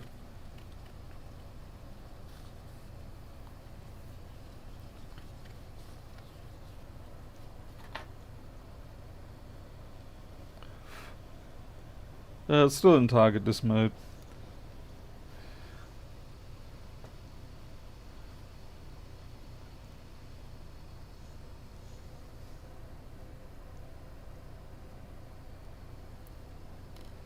Okay. So why is the backlight intermittent?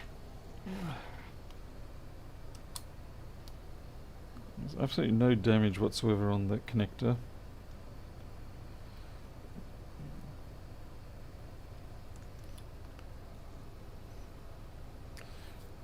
Must be one of the resistors or one of the connections around that what do you call it, around that backlight area that's just a little bit temperamental.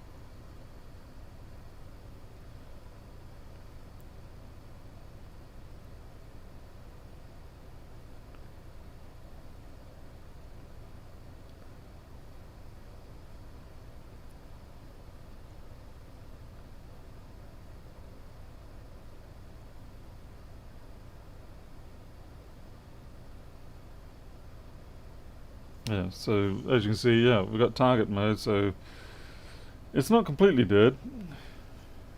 I think what I might do at this point is actually do a backup of the data, presuming I've got the damn password. I've had the worst of luck lately with people and passwords. And we actually do have the password for this one, so I think what I'm going to do is get this one, the data off it, then we'll carry on with debugging the rest of it and seeing why it doesn't want to boot up properly.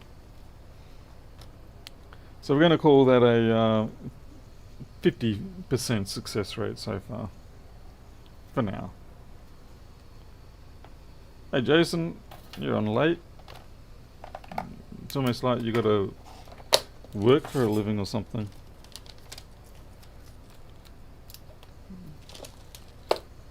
Okay, stick that into the shelf. Alright, next one. People are probably going to wonder what the hell I'm doing, but this is a 1534, but this is for data recovery. Now, the trouble is, so what's going on? No charge, no power, so that, yeah, they want data recovery. Now, it'd be funny if it actually booted up this time.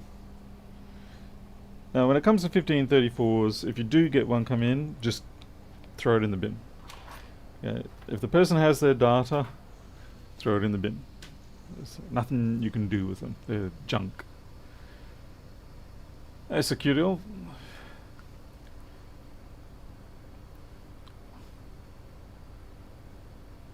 Now the reason why I'm just trying to turn it on now is because every now and then they do just come back to life. That's the nature of their fault. But this one looks somewhat convincingly dead. Certainly doing a great job of it. Oh wow, it's really dead. Something's definitely taken it out. Yeah, we're not even getting any input. Okay.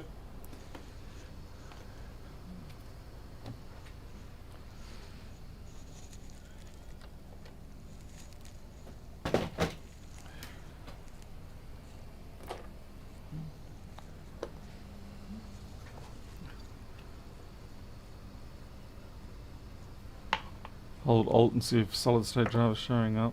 You mean on that 1958 that we just did?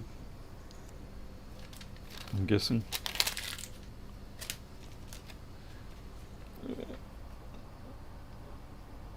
Barry, are you talking about the 1534 or are you talking about the 1950, or the one we just did? I'm going to have a look at the board first. See if there is actually any real damage, and if there's no real damage, then the fact that we're not getting any power means it's probably just going to need a CPU warm up, not a reflow, just a warm up, and then we might have some success at that point. Do not reflow these CPUs. It's not required to get it to work. It's not how it's done. You just warm them up. That's all you got to do. At 200 or 250 for about 2 minutes, and it should do the trick.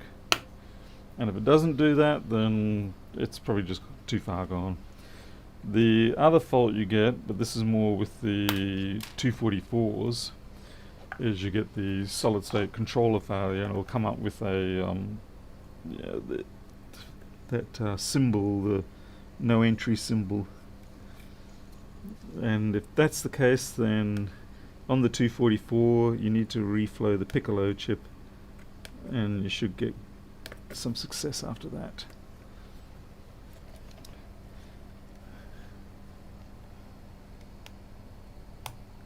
Damn it, I want my fingernails to be alive after this. Okay.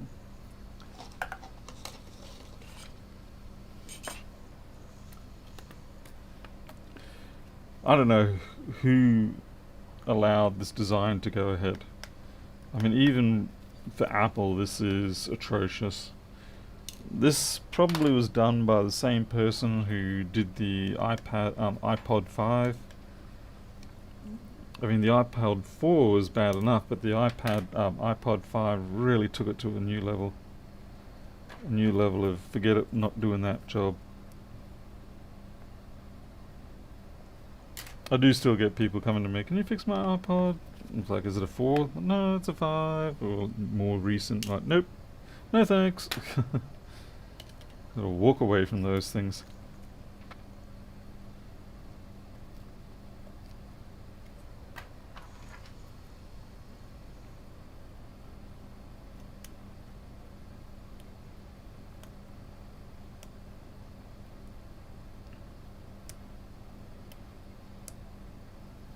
Yeah, some jobs are distinctly not worth the money.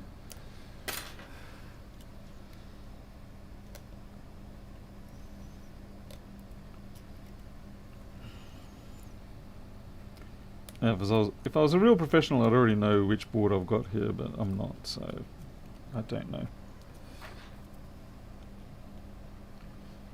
Because the 244 and the 0045, they are very different in design, so far as boards go. And if you don't look at the board itself, you have to peel this sticker off and it will tell you under there which one it is.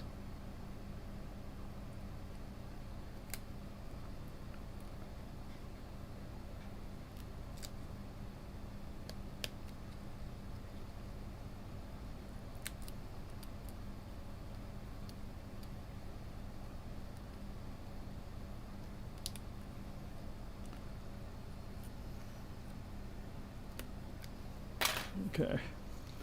The nice thing with the 1534 board is you can actually do a full recovery from it without having any of this. You just simply have the board, you have a multi-port, one of these things, You just get a multi-port deck like that. You put in your backup hard drive, you put in your keyboard and mouse, you put in your power, and that's it. You recover the data off and then throw it all away. About the only good thing on these boards is if it is the 244 and you've got a Piccolo chip on there, because Piccolo chips are worth quite a bit still.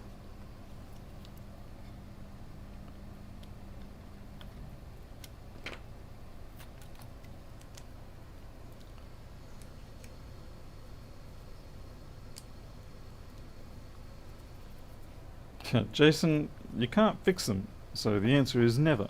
You know that. That was a trick question.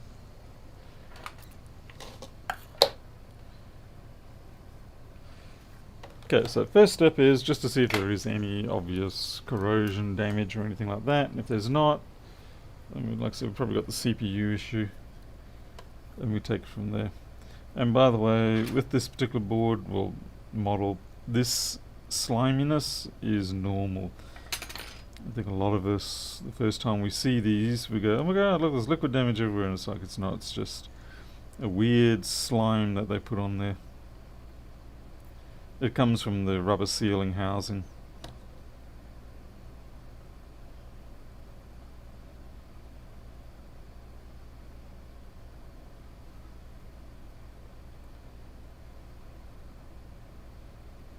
Yeah, I'm not seeing any damage on here, so I'm going to peel this sticker away, and it's probably going to be a AAA 45, I think.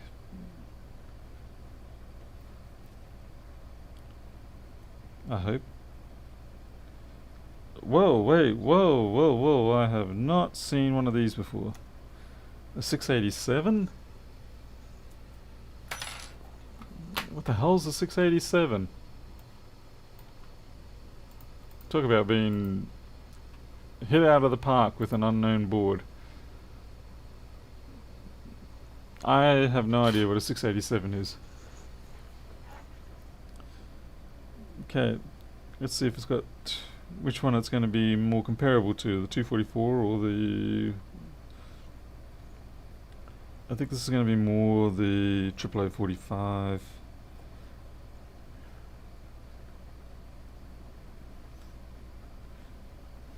Because I can't see a Piccolo chip on here. Unless, no.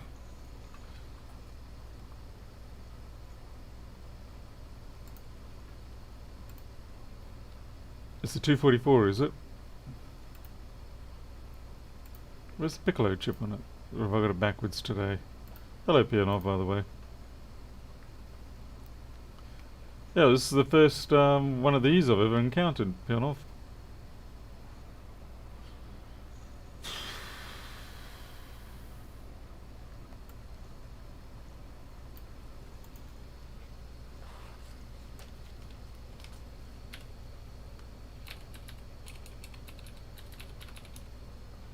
Oh yeah, it has got the Piccolo, U9000, yeah. Oh yeah, I'm blind as that. No.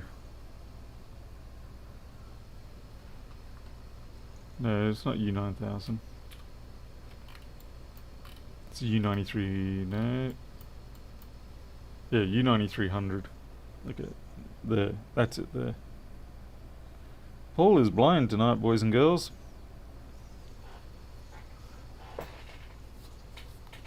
Alright, well, the fact that I can't find any obvious damage on here means it's most likely going to be a CPU issue, so we're going to give it the 2 minutes at 200 type treatment. And it's not really a big problem, because if things go wrong, well, you know, what can go wrong? At 200, you're really not encountering... It's not threatening to damage the CPU or anything like that. It's like the AMD GPUs, you know, the 2915s and things like that. I'm just checking to make sure there's no corrosion that got in under the edge somehow. I've never really run into that with these. Yeah, so we'll try the CPU reheat and see what happens. Okay, Greg, have fun. Thank you. Okay. So we do. And we'll just sit here for about 2 minutes. So it was at 32.27, so 34.27.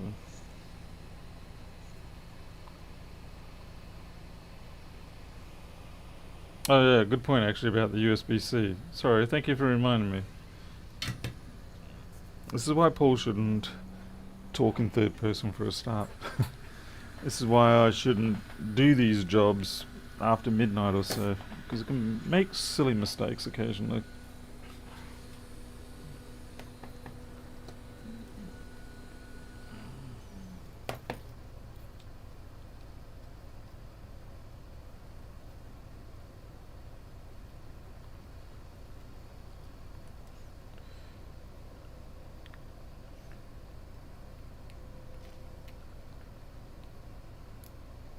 Thank you, whoever said that.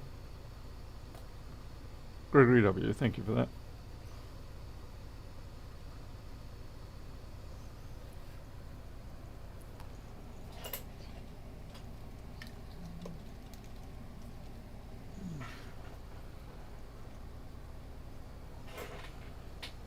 Yeah, definitely no power there. Alright. Okay, we definitely have no power.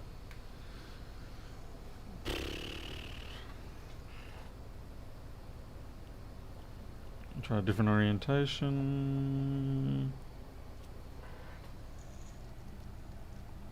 Yep, still no power. Okay.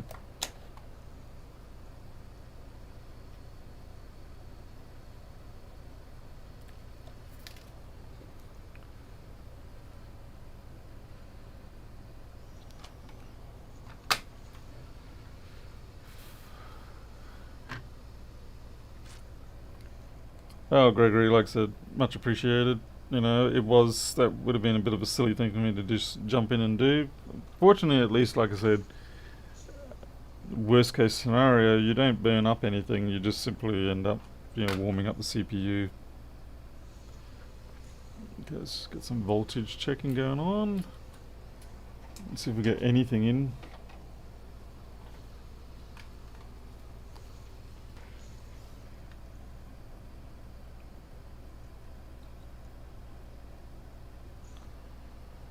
Not a nix. Not a nix. Okay. Hey Pedro, what are you doing up so late? Okay. Okay, we're not even getting anything on the PP bus input. Alright. That's a little bit sus. Let's check our resistance at that point.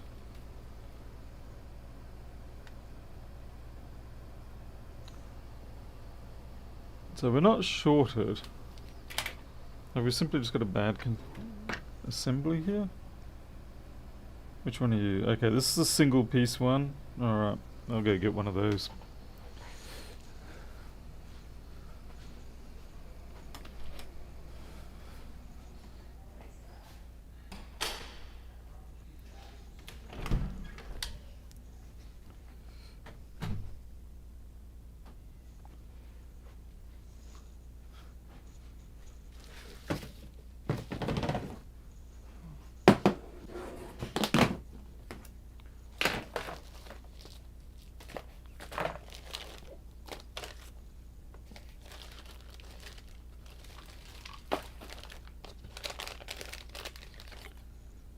Are you a single or are you a double? You're a double.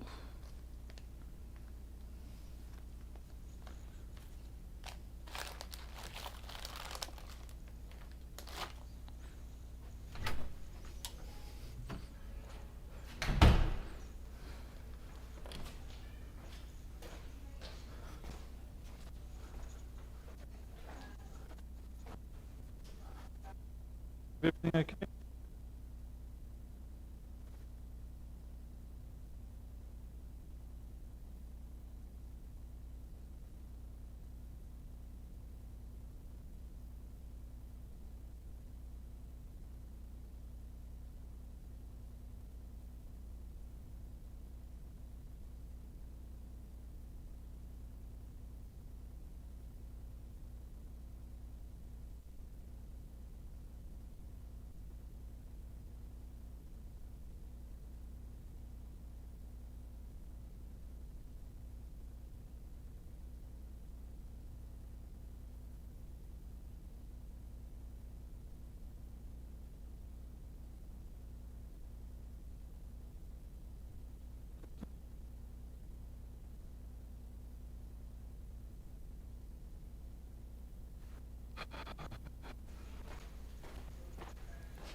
Let's check the flex number on this.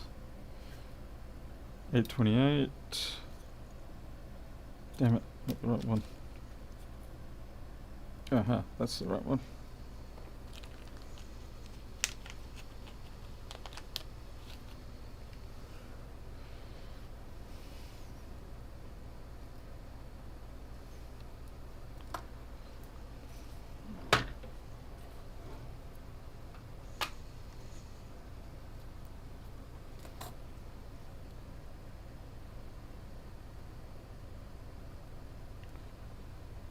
Well, we've got a boot.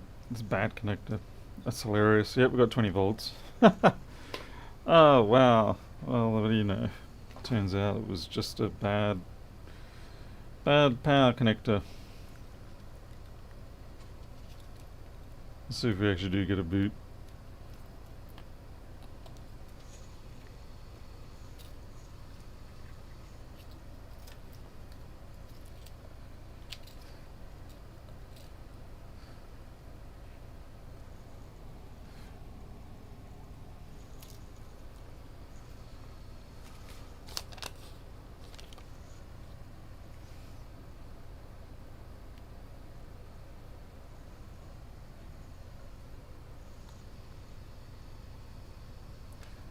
Well, like I said, I wouldn't be reflowing the CPU, it would only be rewarming it.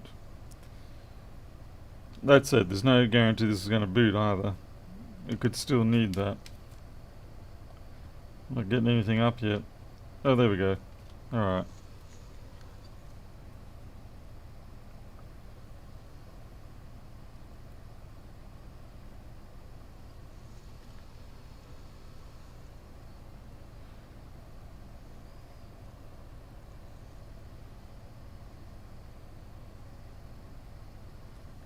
Don't stall.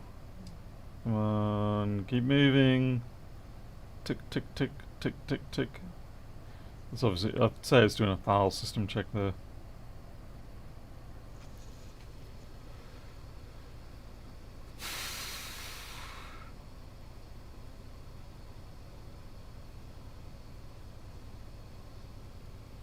And that looks successful. Alright, beautiful. Unfortunately, I can't shut the damn thing down, but it's just going to have to be a power off. That's a bit naughty, but oh well. So I will still recover that using this combination tool. We'll use the display, but that's about it. At least that one wasn't too difficult. There's no point in me taking this flex out or anything like that. And there's no point in me giving the customer a sort of false hope of their machine running again.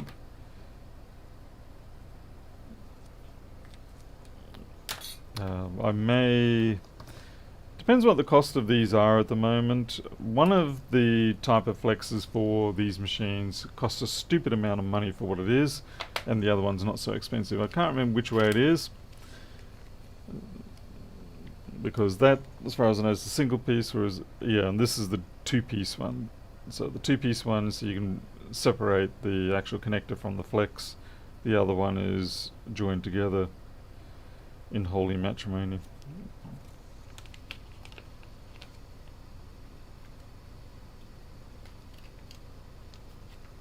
The one piece is almost, yes, it's a crazy price for them. So I think in this case, there's no way I would say to the customer, look, you can use it again if you pay this amount of money, because what's going to happen is it'll be anything between 24 hours and maybe 6 months before it actually really does die. And then they'll be after me for that money, and they'll be, look, you said it would work and it's dead now, and we've lost all our new data because of that. So in this case, consider it to be a saving grace that it has died this way now. We can get the data off it, commit the machine to death, and walk away from it. It's going to be best for everybody. It may feel like it's a bit of a cheat, but believe me, it is the best thing in the long run for the customer. Now I know you can probably say, well, the customer should have the right to choose, but the trouble is you can't really trust the customer to maintain or understand that they made that agreement with you the last time. Because chances are they'll be all happy about it now, and they go, "Oh yeah, yeah, yeah, we'll take that, we'll take that." And then when it comes 6 months later, they'll be like, "We don't remember any of that conversation. You owe us." So yeah, just warning you. You can guarantee it's going to be bad. All right, well that does it for tonight. I think it is getting late, so we had sort of like 2 half fixes. This is going to be a data recovery, and that other one, I think it's just a case there's something else not quite right on that board. Maybe a resistor, maybe one of the other feedback resistors, the divider. Maybe it's wrong. I'll have a look, but that'll be for tomorrow. Anyway, I'm out of here. You'll take care. Thanks for joining me. Appreciate it as always, and I'll see you next time. I'll probably be in Townsville tomorrow, scamming some MacBooks out of people, but I'll let you know tomorrow evening. Catch you later.